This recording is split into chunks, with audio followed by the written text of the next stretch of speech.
ਹੈ। ਲੜੀਵਾਰ ਗੁਰਬਾਣੀ ਸ਼ਬਦ ਵਿਚਾਰ।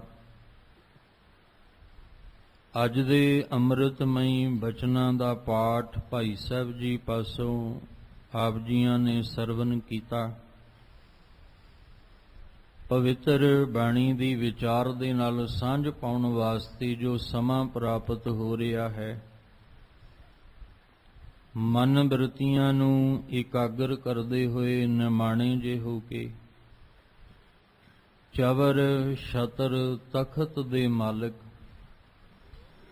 ਧੰਨ ਗੁਰੂ ਗ੍ਰੰਥ ਸਾਹਿਬ ਮਹਾਰਾਜ ਜੀ ਦੇ ਪਾਵਨ ਚਰਨਾਂ ਵਿੱਚ ਜੁੜਨ ਦਾ ਯਤਨ ਕਰੀਏ। ਭੱਟ ਸਹਿਬਾਨ ਧੰਨ ਗੁਰੂ ਅਰਜਨ ਦੇਵ ਮਹਾਰਾਜ ਜੀ ਦੀ ਉਸਤਤ ਵਿੱਚ ਵਡਿਆਈ ਕਰਦਿਆਂ ਹੋਇਆਂ ਜੋ ਸਾਨੂੰ ਦੁਨਿਆਵੀ ਮਨੁੱਖੀ ਜੀਵਾਂ ਨੂੰ ਸਮਝਾਉਣਾ ਚਾਹੁੰਦੇ ਨੇ, ਇੱਕ ਮਨ ਇੱਕ ਚਿੱਤ ਹੋ ਕੇ ਸਮਝਣ ਦਾ ਯਤਨ ਕਰੀਏ ਜੀ। ਵਾਹਿਗੁਰੂ ਸਾਹਿਬ ਜੀ। ਸਵਈਏ ਮਹੱਲੇ ਪੰਜਵੇਂ ਕੇ।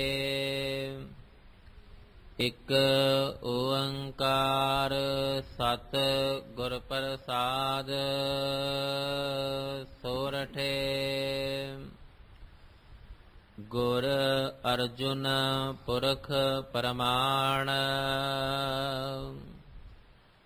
ਪਾਰਥ ਚਾਲੈ ਨਹੀਂ। ਨੇਜਾ ਨਾਮ ਨਿਸ਼ਾਨ ਸਤਿਗੁਰ ਸ਼ਬਦ ਸਵਾਰਿਆ।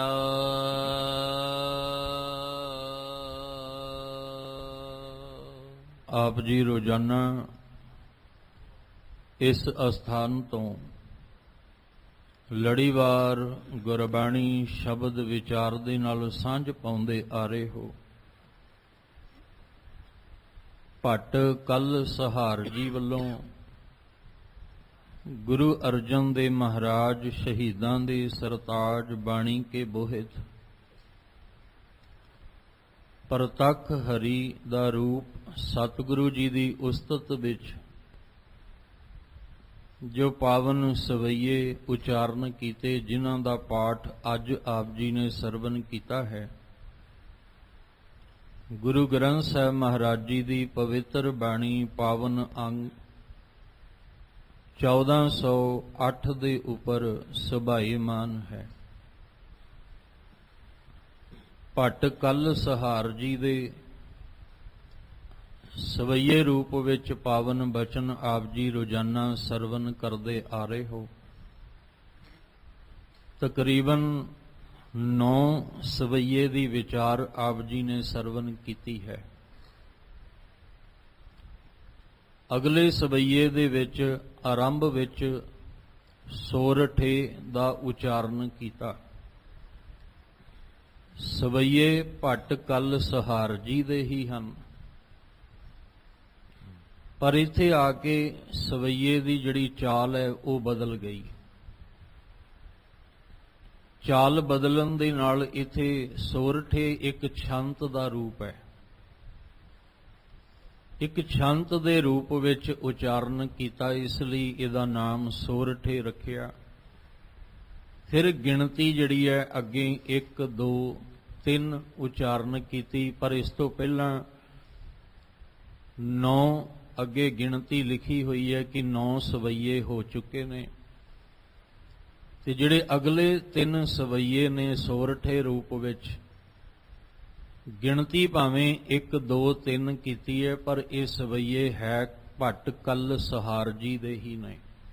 ਸਿਰਫ ਇੱਕ ਚਾਲ ਬਦਲੀ ਹੈ, ਸਵਈਏ ਨੂੰ ਇੱਕ ਛੰਤ ਦਾ ਰੂਪ ਦਿੱਤਾ ਹੈ, ਜਿਹਦੇ ਵਿੱਚ ਭੱਟ ਜੀ ਕਿਰਪਾ ਕਰਕੇ ਸਮਝਾਉਂਦੇ ਨੇ ਕਿ ਗੁਰੂ ਅਰਜਨ ਦੇਵ ਮਹਾਰਾਜ ਜੀ ਸਾਡੇ ਵਾਸਤੇ ਪ੍ਰਤੱਖ ਪ੍ਰਮਾਣ ਦੇ ਰੂਪ ਵਿੱਚ, ਕਿਉਂਕਿ ਭੱਟ ਸਾਹਿਬਾਨ ਗੁਰੂ ਅਰਜਨ ਦੇਵ ਮਹਾਰਾਜ ਜੀ ਦਾ ਦਰਸ਼ਨ ਕਰ ਰਹੇ ਨੇ ਔਰ ਪ੍ਰਤੱਖ ਦਰਸ਼ਨ ਗੁਰੂ ਅਰਜਨ ਦੇਵ ਮਹਾਰਾਜ ਜੀ ਨੇ ਭੱਟਾਂ ਨੇ ਕੀਤੇ ਨੇ। ਇਸ ਲਈ ਕਹਿ ਰਹੇ ਨੇ ਕਿ ਸਾਨੂੰ ਕਿਸੇ ਹੋਰ ਪ੍ਰਮਾਣ ਦੀ ਲੋੜ ਨਹੀਂ, ਸਾਨੂੰ ਕਿਸੇ ਹੋਰ ਉਦਾਹਰਣ ਦੀ ਲੋੜ ਨਹੀਂ ਕਿ ਗੁਰੂ ਅਰਜਨ ਦੇਵ ਮਹਾਰਾਜ ਜੀ ਦਾ ਜੀਵਨ ਕੈਸਾ ਹੈ।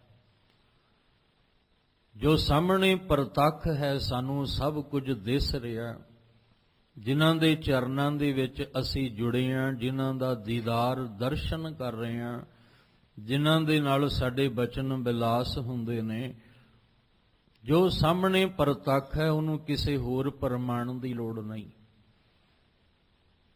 ਪਰ ਸੰਸਾਰ ਦੇ ਵਿੱਚ ਅਗਰ ਅਸੀਂ ਵੇਖਾਂਗੇ ਤਾਂ ਅਰਜਨ, ਜਦੋਂ ਅਸੀਂ ਕੌਰਵਾਂ ਤੇ ਪਾਂਡਵਾਂ ਨੂੰ ਵੇਖਾਂਗੇ ਤਾਂ ਉਹਨਾਂ ਪਾਂਡਵਾਂ ਦੇ ਵਿੱਚੋਂ ਦੀ ਵੀ ਇੱਕ ਦਾ ਨਾਮ ਅਰਜੁਨ ਹੈ, ਜੋ ਤੀਰ ਅੰਦਾਜ਼ ਦੇ ਵਿੱਚ ਕਹਿ ਲਓ ਕਿ ਨਿਪੁੰਨ, ਬੜਾ ਵੱਡਾ ਤੀਰ ਅੰਦਾਜ਼ ਅਰਜੁਨ, ਜਿਨੇ ਘੁੰਮਦੀ ਹੋਈ ਮਛਲੀ ਦੀ ਅੱਖ ਦੇ ਵਿੱਚ ਨਿਸ਼ਾਨਾ ਤੀਰ ਦਾ ਲਾ ਕੇ ਤੇ ਉਸ ਸਵਯੰਬਰ ਨੂੰ ਜਿੱਤਣਾ ਕੀਤਾ। ਔਰ ਜੋ ਮਹਾਭਾਰਤ ਦੇ ਵਿੱਚ ਹੋਇਆ ਉਹਦੇ ਵਿੱਚ ਬਾ ਕਮਾਲ ਤੀਰ ਜਿਹੜੇ ਨੇ ਉਹ ਚਲਾਏ। ਪਰ ਭੱਟ ਜੀ ਕਹਿ ਰਹੇ ਨੇ ਕਿ ਧਿਆਨ ਰੱਖਣਾ, ਕਿਤੇ ਨਾ ਕਿਤੇ ਉਹ ਵੀ ਮੈਦਾਨ ਵਿੱਚੋਂ ਜਾਂਦਾ ਨਜ਼ਰ ਆਉਂਦਾ ਹੈ। ਪਾਰਥਉ ਦਾ ਅਰਥ ਜੋ ਵਿਦਵਾਨਾਂ ਨੇ ਕੀਤਾ ਔਰ ਜੋ ਮਹਾਨ ਕੋਸ਼ ਦੇ ਵਿੱਚ ਭਾਈ ਕਾਨ੍ਹ ਸਿੰਘ ਨਾਭਾ ਨੇ ਕੀਤਾ, ਜਿੰਨੇ ਵੀ ਤਕਰੀਬਨ ਵਿਦਵਾਨ ਹੋਏ ਨੇ, ਟੀਕਾਕਾਰ ਹੋਏ, ਉਹਨਾਂ ਨੇ ਪਾਰਥੋ ਦਾ ਅਰਥ ਕੁੰਤੀ ਦਾ ਪੁੱਤਰ ਅਰਜਨ ਹੀ ਕੀਤਾ ਹੈ। ਪਰ ਇੱਥੇ ਜਿਹੜੀ ਗੱਲ ਹੋ ਰਹੀ ਹੈ ਉਹ ਧੰਨ ਗੁਰੂ ਅਰਜਨ ਦੇਵ ਮਹਾਰਾਜ ਜੀ ਦੀ ਹੋ ਰਹੀ ਹੈ। ਇਸ ਲਈ ਭੱਟ ਜੀ ਕਹਿੰਦੇ ਆ ਵੀ ਕੋਈ ਭੁਲੇਖਾ, ਕੋਈ ਭਰਮ ਜਿਹੜਾ ਹੈ ਕਿਸੇ ਪ੍ਰਕਾਰ ਦਾ ਨਾ ਰਹਿ ਜਾਏ। ਜਿਹੜਾ ਪਾਰਥਉ ਹੈ, ਕੁੰਤੀ ਦਾ ਪੁੱਤਰ ਅਰਜੁਨ ਹੈ, ਉਹ ਕਿਤੇ ਨਾ ਕਿਤੇ ਮੈਦਾਨ ਦੇ ਵਿੱਚੋਂ ਦੀ ਜਾਂਦਾ ਨਜ਼ਰ ਆਉਂਦਾ ਹੈ, ਕਿਤੇ ਨਾ ਕਿਤੇ ਰੋਂਦਾ ਵੀ ਨਜ਼ਰ ਆਉਂਦਾ ਹੈ, ਕਿਤੇ ਨਾ ਕਿਤੇ ਉਹ ਕਮਜ਼ੋਰ ਪੈਂਦਾ ਹੋਇਆ ਵੀ ਨਜ਼ਰ ਆਉਂਦਾ ਹੈ। ਪਰ ਜਦੋਂ ਧੰਨ ਗੁਰੂ ਅਰਜਨ ਦੇਵ ਮਹਾਰਾਜ ਪਾਤਸ਼ਾਹ ਜੀ ਵੱਲ ਅਸੀਂ ਵੇਖਦੇ ਹਾਂ ਤੇ ਗੁਰੂ ਸਾਹਿਬ ਜੀ ਨੇ ਜੀਵਨ ਵਿੱਚ ਜੋ ਸੰਘਰਸ਼ ਕੀਤਾ ਔਰ ਜੋ ਵੈਰੀਆਂ ਦਾ ਸਾਹਮਣਾ ਕੀਤਾ ਤੇ ਜੋ ਸ਼ਹਾਦਤ ਦੇ ਵਿੱਚ ਜੋ ਗੁਰੂ ਸਾਹਿਬ ਜੀ ਨੇ ਤਸੀਹੇ ਆਪਣੇ ਤਨ ਉੱਤੇ ਝੱਲੇ ਨੇ, ਪਰ ਗੁਰੂ ਸਾਹਿਬ ਜੀ ਨੇ ਆਪਣਾ ਮੁਖ ਨਹੀਂ ਮੋੜਿਆ। ਸਤਿਗੁਰੂ ਮਹਾਰਾਜ ਜੀ ਦੇ ਅੱਖਾਂ ਦੇ ਵਿੱਚ, ਨੇਤਰਾਂ ਦੇ ਵਿੱਚ ਅਥਰੂ ਨਹੀਂ ਆਏ, ਚਿਹਰੇ ਉੱਤੇ ਘਬਰਾਹਟ ਨਹੀਂ, ਕੋਈ ਕਿਸੇ ਪ੍ਰਕਾਰ ਦੀ ਚਿੰਤਾ ਨਹੀਂ, ਪਰੇਸ਼ਾਨੀ ਨਹੀਂ। ਤਤੀ ਤਵੀ ਉੱਪਰ ਬੈਠ ਕੇ ਵੀ ਵੈਰੀਆਂ ਦਾ ਸਾਹਮਣਾ ਕਰਦਿਆਂ ਹੋਇਆਂ ਉਸ ਮਾਲਕ ਦੇ ਭਾਣੇ ਨੂੰ ਹੱਸ ਕੇ ਕਬੂਲ ਕੀਤਾ ਹੈ। ਉਸ ਮਾਲਕ ਦੇ ਭਾਣੇ ਨੂੰ ਮੁਸਕਰਾਉਂਦਿਆਂ ਕਬੂਲ ਕੀਤਾ ਹੈ ਔਰ ਉਸ ਮਾਲਕ ਦੇ ਭਾਣੇ ਵਿੱਚ, ਉਹਦੀ ਰਜ਼ਾ ਵਿੱਚ, ਉਹਦੇ ਹੁਕਮ ਵਿੱਚ ਚੱਲ ਕੇ ਸਤਿਗੁਰੂ ਮਹਾਰਾਜ ਜੀ ਸ਼ਹਾਦਤ ਦਾ ਜਾਮ ਪੀਂਦੇ ਆ, ਪਰ ਮੁਖ ਨਹੀਂ ਮੋੜਦੇ ਜਾਂ ਉਸ ਮੈਦਾਨ ਤੋਂ ਆਪਣੇ ਕਦਮ ਪਿਛਾਂ ਨੂੰ ਨਹੀਂ ਮੋੜਦੇ। ਇਹੀ ਕਾਰਨ ਸੀ ਕਿ ਭੱਟ ਜੀ ਕਹਿੰਦੇ ਗੁਰ ਅਰਜੁਨ, ਤੇ ਜਿਸ ਦਿਨ ਪਾਵਨ ਸਵਈਏ ਆਰੰਭ ਹੋਏ ਸੀ ਗੁਰੂ ਅਰਜਨ ਦੇਵ ਪਾਤਸ਼ਾਹ ਦੇ, ਉਸ ਦਿਨ ਵੀ ਜ਼ਿਕਰ ਕੀਤਾ ਸੀ ਕਿ ਅਸੀਂ ਆਮ ਤਕਰੀਬਨ ਗੁਰ ਅਰਜਨ ਜੱਜਾ ਜਿਹੜਾ ਉਹਨੂੰ ਮੁਕਤਾ ਬੋਲਦੇ ਆ, ਪਰ ਜਦੋਂ ਭੱਟ ਸਾਹਿਬਾਨ ਵੱਲੋਂ ਸਵਈਏ ਉਚਾਰਨ ਕੀਤੇ ਹੋਏ ਉਹਦੇ ਵਿੱਚ ਨਾਮ ਅਸੀਂ ਪੜਾਂਗੇ ਤਾਂ ਜੱਜੇ ਨੂੰ ਔਂਕੜ ਲਾ ਕੇ ਪੜਾਂਗੇ। ਗੁਰ ਅਰਜੁਨ, ਇਹ ਕਿਉਂ ਹੈ, ਔਂਕੜ ਕਿਉਂ ਲਾਈ ਗਈ? ਇਹ ਵੀ ਇਸੇ ਵਾਸਤੇ ਕਿ ਉਹ ਅਰਜਨ ਹੈ, ਇਹ ਅਰਜੁਨ ਨੇ। ਉਹਦੇ ਵਿੱਚ ਤੇ ਇਹਦੇ ਵਿੱਚ ਬੜਾ ਫਰਕ ਹੈ। ਕਹਿਣ ਲੱਗੇ ਉਸ ਪਾਂਡਵਾਂ ਦੇ ਅਰਜਨ ਦੇ ਵਿੱਚ ਤੇ ਗੁਰੂ ਅਰਜਨ ਸਾਹਿਬ ਦੇ ਵਿੱਚ ਜ਼ਮੀਨ ਆਸਮਾਨ ਦਾ ਅੰਤਰ ਫਰਕ ਹੈ। ਗੁਰੂ ਸਾਹਿਬ ਦੀ ਤੁਲਨਾ ਜਿਹੜੀ ਹੈ ਉਹਦੇ ਨਾਲ ਨਹੀਂ ਕੀਤੀ ਜਾ ਸਕਦੀ। ਇਸ ਲਈ ਕਿਤੇ ਨਾ ਕਿਤੇ ਇਹ ਫਰਕ ਜਿਹੜਾ ਪਾਇਆ ਗਿਆ, ਅਰਜਨ ਨੂੰ ਅਰਜੁਨ ਉਚਾਰਨ ਕੀਤਾ ਹੈ। ਜਿਸ ਤਰ੍ਹਾਂ ਜਪਜੀ ਸਾਹਿਬ ਜੀ ਦੀ ਬਾਣੀ ਵਿੱਚ ਆਪਾਂ ਪੜ੍ਹਦੇ ਹਾਂ, ਆਦਿ ਸੱਚ ਜੁਗਾਦ ਸੱਚ ਹੈ ਭੀ ਸੱਚ ਨਾਨਕ ਹੋਸੀ ਭੀ ਸੱਚ। ਪਰ ਇਹੀ ਪਾਵਨ ਬਚਨ ਗੁਰੂ ਅਰਜਨ ਦੇਵ ਮਹਾਰਾਜ ਜੀ ਉਚਾਰਨ ਕਰਦੇ ਆ। ਤੇ ਜਦੋਂ ਗੁਰੂ ਅਰਜਨ ਦੇਵ ਮਹਾਰਾਜ ਉਚਾਰਨ ਕਰਦੇ ਨੇ ਤੇ ਉਹ ਕੀ ਕਰਦੇ ਆ, ਉਸ ਬਿਹਾਰੀ ਦੀ ਜਗ੍ਹਾ ਤੇ ਸਿਹਾਰੀ ਲਾਉਂਦੇ ਨੇ। ਉਹਦਾ ਫਰਕ ਕਿਉਂ ਪਾਇਆ ਗਿਆ? ਅਰਥ ਸੇਮ ਹੀ ਨੇ। ਉਹਦਾ ਫਰਕ ਇਸ ਲਈ ਪਾਇਆ ਗਿਆ ਵੀ ਉਹ ਗੁਰੂ ਨਾਨਕ ਸਾਹਿਬ ਜੀ ਨੇ ਉਚਾਰਨ ਕੀਤਾ ਹੈ ਔਰ ਉਹ ਗੁਰੂ ਅਰਜਨ ਦੇਵ ਪਾਤਸ਼ਾਹ ਨੇ ਉਚਾਰਨ ਕੀਤਾ ਹੈ। ਸ਼ਲੋਕ ਪੜ੍ਹਦੇ ਹਾਂ ਤੇ ਜਦੋਂ ਸ਼ਲੋਕ ਅਸੀਂ ਪੜ੍ਹਦੇ ਹਾਂ ਉਹਦੇ ਵਿੱਚ ਗੁਰੂ ਨਾਨਕ ਸਾਹਿਬ ਦਾ ਉਚਾਰਨ ਕੀਤਾ ਤਕਰੀਬਨ ਆਪਾਂ ਰੋਜ਼ ਹੀ ਪੜ੍ਹਦੇ ਹਾਂ। ਪਰ ਜਦੋਂ ਗੁਰੂ ਅੰਗਦ ਦੇਵ ਪਾਤਸ਼ਾਹ ਜੀ ਦੂਸਰੇ ਜਾਮੇ ਵਿੱਚ ਉਚਾਰਨ ਕਰਦੇ ਆ ਤੇ ਥੋੜਾ ਜਿਹਾ ਫਰਕ ਪਾ ਦਿੰਦੇ ਆ, ਇਸ ਲਈ ਸਾਨੂੰ ਸਮਝ ਆ ਜਾਏ ਕਿ ਇਹ ਸ਼ਲੋਕ ਗੁਰੂ ਨਾਨਕ ਸਾਹਿਬ ਦਾ ਉਚਾਰਿਆ ਤੇ ਇਹ ਗੁਰੂ ਅੰਗਦ ਸਾਹਿਬ ਜੀ ਦਾ। ਜਿਨੀ ਨਾਮ ਧਿਆਇਆ ਗਏ ਮਸ਼ਕਤ ਕਾਲ, ਨਾਨਕ ਤੇ ਮੁਖ ਉਜਲੇ ਹੋਰ ਕੇਤੀ ਛੁੱਟੀ ਨਾਲ। ਉਥੇ ਹੋਰ ਜਿਹੜਾ ਸੀ ਉਹਦਾ ਵਾਧਾ ਕਰਕੇ ਇਹ ਥੋੜਾ ਜਿਹਾ ਅੰਤਰ ਰੱਖਿਆ ਗਿਆ ਕਿ ਇਹ ਗੁਰੂ ਅੰਗਦ ਦੇਵ ਪਾਤਸ਼ਾਹ ਦਾ ਉਚਾਰਨ ਕੀਤਾ ਹੈ। ਇਸੇ ਤਰ੍ਹਾਂ ਜਦੋਂ ਅਸੀਂ ਸੋਦਰ ਦੀ ਬਾਣੀ ਦਾ ਜਾਪ ਕਰਦੇ ਹਾਂ ਤੇ ਉਹਦੇ ਵਿੱਚ ਵੀ ਲਗ ਮਾਤਰ ਔਰ ਸਿਹਾਰੀ ਬਿਹਾਰੀ ਦਾ ਫਰਕ ਰੱਖਿਆ। ਜਦੋਂ ਆਪਾਂ ਜਪਜੀ ਸਾਹਿਬ ਦੀ ਬਾਣੀ ਵਿੱਚ ਸੋਦਰ ਦੀ ਪੌੜੀ ਪੜ੍ਹਦੇ ਹਾਂ ਉਹਦੇ ਵਿੱਚ ਤੇ ਜਿਹੜਾ ਅਸੀਂ ਰਾਤ ਨੂੰ ਸ਼ਾਮ ਨੂੰ ਸੋਦਰ ਦੀ ਬਾਣੀ ਦਾ ਰਹਿਰਾਸ ਸਾਹਿਬ ਦਾ ਪਾਠ ਕਰਦੇ ਹਾਂ ਉਹਦੇ ਵਿੱਚ ਅੰਤਰ, ਪਰ ਅਰਥ ਸੇਮ ਹੀ ਨੇ। ਅੰਤਰ ਇਸ ਲਈ ਪਾਇਆ ਗਿਆ ਕਿਉਂਕਿ ਸਮਝ ਆ ਜਾਏ ਕਿ ਉਹ ਜਪਜੀ ਸਾਹਿਬ ਦੀ ਬਾਣੀ ਹੈ ਤੇ ਉਹ ਰਹਿਰਾਸ ਸਾਹਿਬ ਦੀ ਬਾਣੀ ਹੈ। ਪਰ ਕਈ ਵਾਰ ਧਿਆਨ ਨਾ ਹੋਵੇ ਤੇ ਬੰਦਾ ਜਪਜੀ ਸਾਹਿਬ ਦੀ ਬਾਣੀ ਵਿੱਚ ਸੋਦਰ ਦੀ ਬਾਣੀ ਪੜ੍ਹਦੇ ਪੜ੍ਹਦੇ ਅੱਗੋਂ ਰਹਿਰਾਸ ਸ਼ੁਰੂ ਕਰ ਦਿੰਦਾ ਹੈ। ਕਈ ਵਾਰ ਆਰੰਭ ਰਹਿਰਾਸ ਦਾ ਪਾਠ ਆਰੰਭ ਕਰਦਾ ਹੈ ਤੇ ਪਹੁੰਚ ਜਪਜੀ ਸਾਹਿਬ ਵਿੱਚ ਜਾਂਦਾ ਹੈ। ਇਹ ਫਰਕ ਅੰਤਰ ਰੱਖਿਆ ਗਿਆ ਤਾਂ ਕਿ ਸਾਨੂੰ ਸਮਝ ਆ ਸਕੇ। ਬਹੁਤ ਨੇ ਐਸੀਆਂ ਵਿਚਾਰਾਂ। ਇੱਥੇ ਅਰਜਨ ਦੀ ਬਜਾਏ ਜੱਜੇ ਨੂੰ ਔਂਕੜ ਲਾ ਕੇ ਅਰਜੁਨ ਉਚਾਰਨ ਕੀਤਾ ਤਾਂ ਕਿ ਫਰਕ ਪਤਾ ਲੱਗ ਜਾਏ। ਇਹ ਨਾ ਕੱਲ ਨੂੰ ਆਖੇ ਕੋਈ ਕਿ ਇਹ ਉਹੀ ਅਰਜਨ, ਜਿਵੇਂ ਪਹਿਲਾਂ ਜ਼ਿਕਰ ਕੀਤਾ ਬਹੁਤ ਵਿਚਾਰਾਂ ਨੇ। ਕ੍ਰਿਸ਼ਨ ਜੀ ਵਿੱਚ ਤੇ ਗੁਰ ਹਰਿਕ੍ਰਿਸ਼ਨ ਸਾਹਿਬ ਵਿੱਚ ਬੜਾ ਫਰਕ ਹੈ। ਪੰਡਿਤ ਲਾਲ ਚੰਦ ਨੇ ਕਿਹਾ ਸੀ ਮੈਨੂੰ ਯਕੀਨ ਨਹੀਂ ਹੁੰਦਾ, ਭਰਮ ਪੈਦਾ ਹੋ ਗਿਆ, ਮੈਂ ਨਹੀਂ ਮੰਨਦਾ ਇਹ 5-5.5 ਸਾਲ ਦਾ ਬਾਲਕ ਜਿਹੜਾ ਹੈ ਉਹ ਗੁਰੂ ਦੀ ਪਦਵੀ ਤੇ ਬੈਠ ਸਕਦਾ ਹੈ। ਪੰਜੋਖਰਾ ਸਾਹਿਬ ਅਸਥਾਨ ਦੇ ਤੁਸੀਂ ਦੀਦਾਰ ਕੀਤੇ ਹੋਏ ਨੇ, ਜਿੱਥੇ ਗੁਰੂ ਹਰਿਕ੍ਰਿਸ਼ਨ ਸਾਹਿਬ ਜੀ ਨੇ ਇਸ ਪੰਡਿਤ ਲਾਲ ਚੰਦ ਦੇ ਮਨ ਦਾ ਭਰਮ ਦੂਰ ਕੀਤਾ, ਉਹਦੇ ਮਨ ਦਾ ਭੁਲੇਖਾ ਕੱਢਿਆ। ਤੇ ਭੁਲੇਖਾ ਕੱਢਿਆ ਵੀ ਕਿਵੇਂ? ਸਤਿਗੁਰੂ ਨੇ ਛੱਜੂ ਝੀਵਰ ਦੇ ਰਾਹੀਂ ਉਹਦੇ ਮਨ ਦਾ ਭਰਮ ਦੂਰ ਕਰ ਦਿੱਤਾ, ਉਹਦੇ ਅੰਦਰ ਦਾ ਹੰਕਾਰ ਦੂਰ ਕਰ ਦਿੱਤਾ ਔਰ ਸਮਝ ਆ ਗਈ ਕਿ ਵਾਕਈ ਤੁਸੀਂ ਗੁਰੂ ਹਰਿਕ੍ਰਿਸ਼ਨ ਸਾਹਿਬ ਹੋ।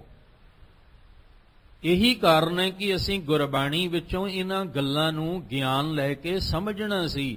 ਅਸੀਂ ਵਾਦਾਂ ਵਿਵਾਦਾਂ ਵਿੱਚ ਨਹੀਂ ਸੀ ਪੈਣਾ, ਅਸੀਂ ਇਹ ਉਲਝਣਾਂ ਦੇ ਵਿੱਚ ਨਹੀਂ ਸੀ ਫਸਣਾ, ਅਸੀਂ ਤੇ ਇਹਨਾਂ ਉਲਝਣਾਂ ਨੂੰ ਸੁਲਝਾ ਕੇ ਨਿਕਲਣਾ ਸੀ।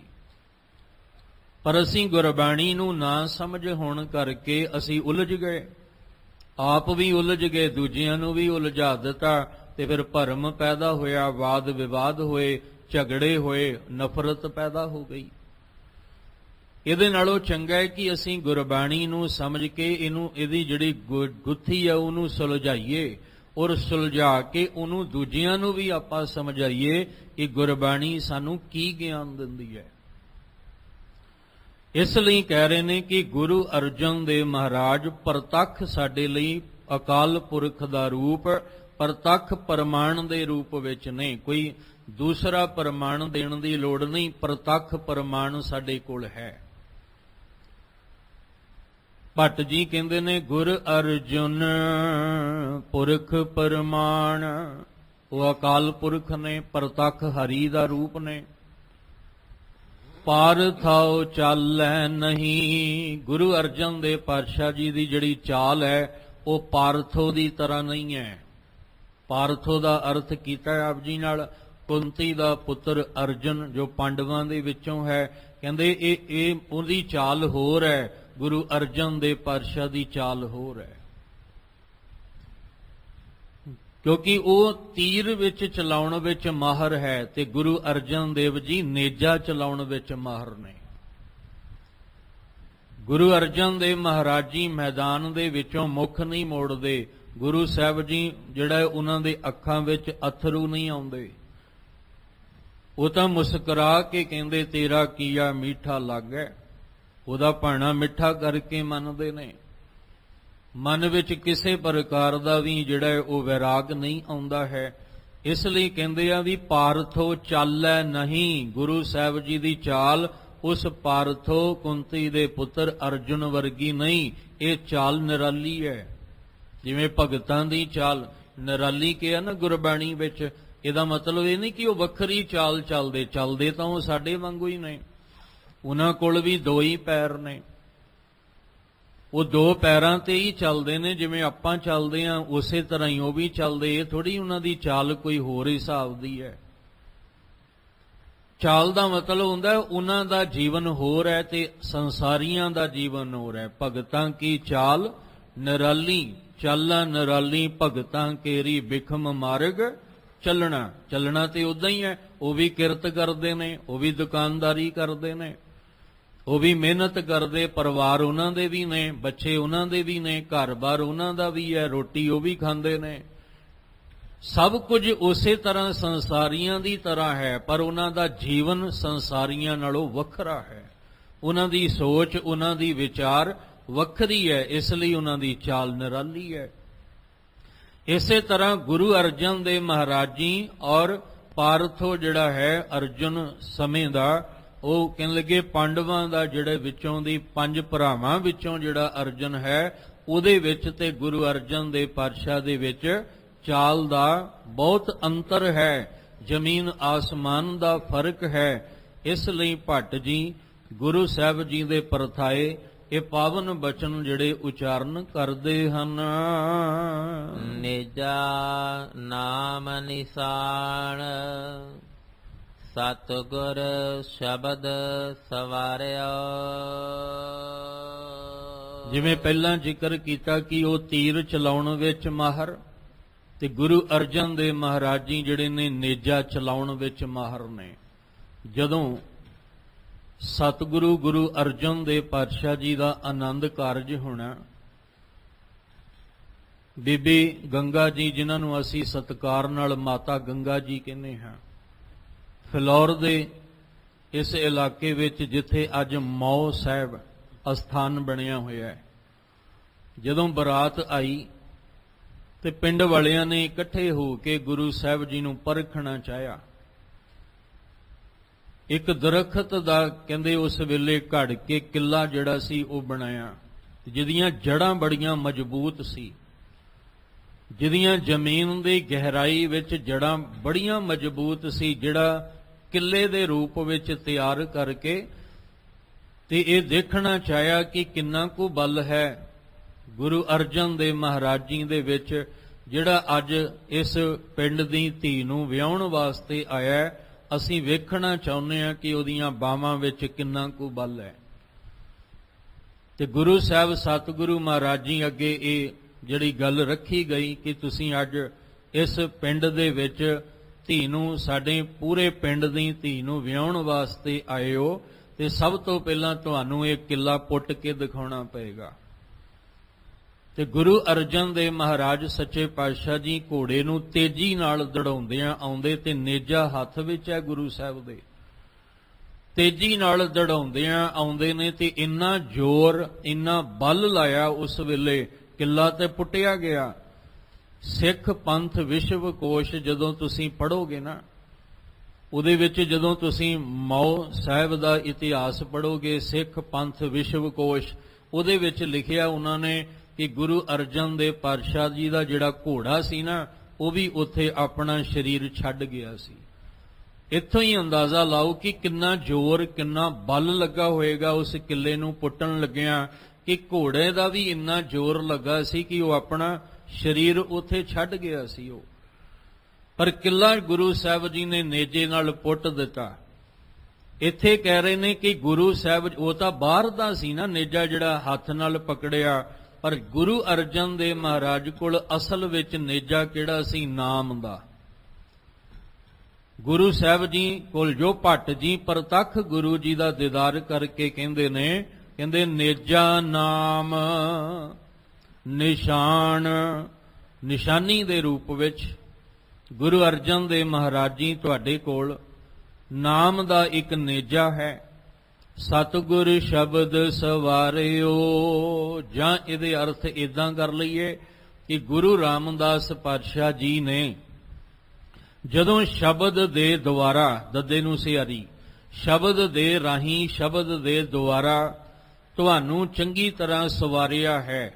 ਤੇ ਜਦੋਂ ਇਹ ਸਵਾਰਨ ਦੀ ਗੱਲ ਆਉਂਦੀ ਹੈ ਨਾ, ਤੇ ਤਕਰੀਬਨ ਇਹ ਗੱਲ ਆਪ ਜੀ ਨਾਲ ਰਿਪੀਟ ਕੀਤੀ ਜਾਂਦੀ ਹੈ ਕਿ ਅਸੀਂ ਸ਼ਬਦ ਨਾਲ ਜੁੜਨਾ ਹੈ, ਨਿਤਨੇਮ ਨਾਲ, ਅੰਮ੍ਰਿਤ ਬਾਣੀ ਨਾਲ ਜੁੜਨਾ ਹੈ। ਇਹ ਸਿਰਫ ਬਾਹਰੋਂ ਫਾਰਮੈਲਿਟੀ ਪੂਰੀ ਕਰਨ ਵਾਸਤੇ ਨਹੀਂ ਜੁੜਨਾ, ਸਾਡੇ ਨਿਤ ਦਾ ਅਭਿਆਸ ਹੈ ਕਿ ਆਪਣੇ ਅੰਦਰ ਨੂੰ ਸਵਾਰ ਸਕੀਏ। ਅਸੀਂ ਅੰਦਰੋਂ, ਸਾਡਾ ਢਾਂਚਾ ਵਿਗੜਿਆ ਹੋਇਆ ਹੈ, ਬਾਹਰੋਂ ਤੇ ਸਵਾਰਨਾ ਕੋਈ ਔਖਾ ਨਹੀਂ ਹੈ। ਵੈਸੇ ਤਾਂ ਕੁਦਰਤੀ ਤੌਰ ਤੇ ਅਸੀਂ ਸਵਾਰੇ ਹੀ ਆਏ ਆ। ਜਿਨ ਤੂੰ ਸਾਜ ਸਵਾਰ ਸ਼ਿੰਗਾਰਿਆ, ਉਹ ਤਾਂ ਪਰਮਾਤਮਾ ਨੇ ਸਾਨੂੰ ਸਾਜ ਸਵਾਰ ਸ਼ਿੰਗਾਰ ਕੇ ਪਹਿਲਾਂ ਹੀ ਭੇਜਿਆ। ਚਲੋ ਨਹੀਂ ਪਸੰਦ ਆਇਆ, ਅਸੀਂ ਬਾਹਰੋਂ ਆਪਣੇ ਤਰੀਕੇ ਨਾਲ ਸਵਾਰਨਾ ਚਾਹੁੰਦੇ ਆ।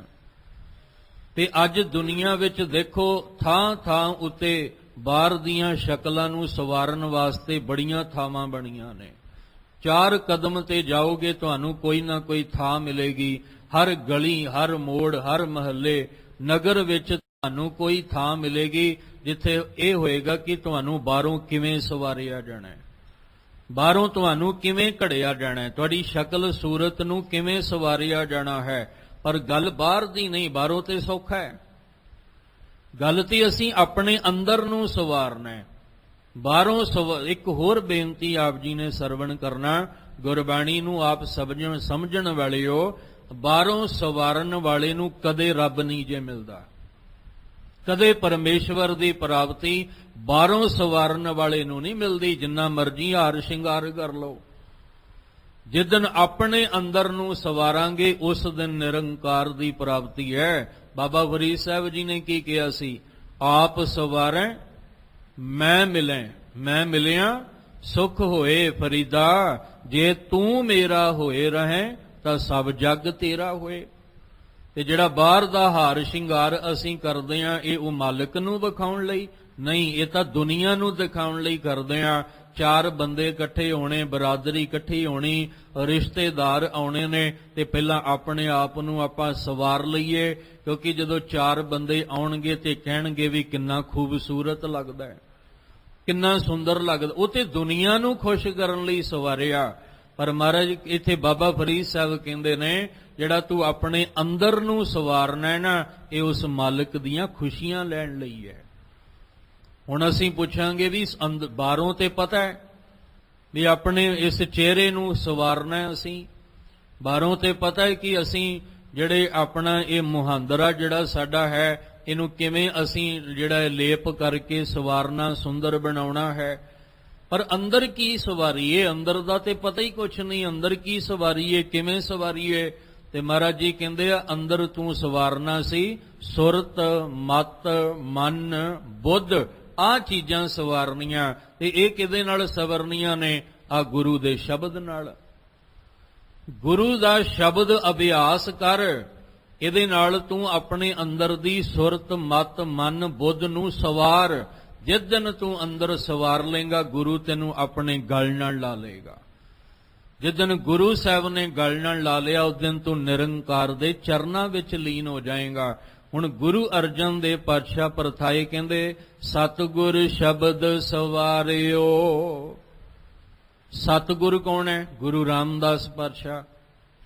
ਸ਼ਬਦ ਦੇ ਦੁਆਰਾ ਗੁਰੂ ਰਾਮਦਾਸ ਪਾਤਸ਼ਾਹ ਜੀ ਨੇ ਤੁਹਾਨੂੰ ਸ਼ਬਦ ਦੇ ਦੁਆਰਾ ਸਵਾਰਿਆ, ਤੇ ਜਦੋਂ ਤੁਹਾਨੂੰ ਚੰਗੀ ਤਰ੍ਹਾਂ ਅੰਦਰੋਂ ਸਵਾਰ ਦਿੱਤਾ, ਫਿਰ ਨੇਜਾ ਨਾਮ ਨਿਸ਼ਾਨ, ਤੁਹਾਨੂੰ ਜਿਹੜਾ ਨਿਸ਼ਾਨੀ ਦੇ ਰੂਪ ਵਿੱਚ ਨਾਮ ਦਾ ਨੇਜਾ ਪਕੜਾ ਦਿੱਤਾ ਕਿ ਤੁਸੀਂ ਇਸ ਨੇਜੇ ਦੇ ਨਾਲ ਫਿਰ ਜਿਹੜੇ ਵੈਰੀ ਆਉਣਗੇ ਚੜ ਕੇ, ਜਿਹੜੇ ਵੀ ਦੁਸ਼ਮਣ ਆਉਣਗੇ ਚੜ ਕੇ, ਤੁਸੀਂ ਇਸ ਨਾਮ ਦੇ ਨੇਜੇ ਨਾਲ ਉਹਨਾਂ ਨੂੰ ਪਰੋ ਕੇ ਰੱਖ ਦੇਣਾ ਹੈ। ਤੇ ਜਿੰਨੇ ਵੀ ਤੁਹਾਡੇ ਦਰ ਤੇ ਵਿਗੜੇ ਤਿਗੜੇ ਆਉਣਗੇ, ਹੰਕਾਰੀ ਆਉਣਗੇ, ਕਰੋਧੀ ਆਉਣਗੇ, ਲੋਭੀ ਆਉਣਗੇ, ਕਾਮੀ ਆਉਣਗੇ, ਇਸ ਨਾਮ ਦੇ ਨੇਜੇ ਨਾਲ ਤੁਸੀਂ ਉਹਨਾਂ ਨੂੰ ਪਰੋ ਕੇ ਵਿਗੜਿਆਂ ਤਿਗੜਿਆਂ ਨੂੰ ਸਵਾਰਨਾ ਹੈ। ਧੰਨ ਗੁਰੂ ਰਾਮਦਾਸ ਪਾਤਸ਼ਾਹ ਜੀ ਨੇ ਗੁਰੂ ਅਰਜਨ ਦੇਵ ਮਹਾਰਾਜ ਸਤਿਗੁਰੂ ਦੇ ਸੱਚੇ ਸ਼ਬਦ ਨਾਲ ਤੁਹਾਨੂੰ ਸਵਾਰ ਕੇ ਨਾਮ ਦਾ ਨੇਜਾ ਨਿਸ਼ਾਨੀ ਦੇ ਰੂਪ ਵਿੱਚ ਤੁਹਾਨੂੰ ਦਿੱਤਾ ਹੈ। ਭਵ ਜਲ ਸਾਇਰ ਸੇਤ ਨਾਮ ਹਰੀ ਕਾ ਬੋਹਿਥਾ।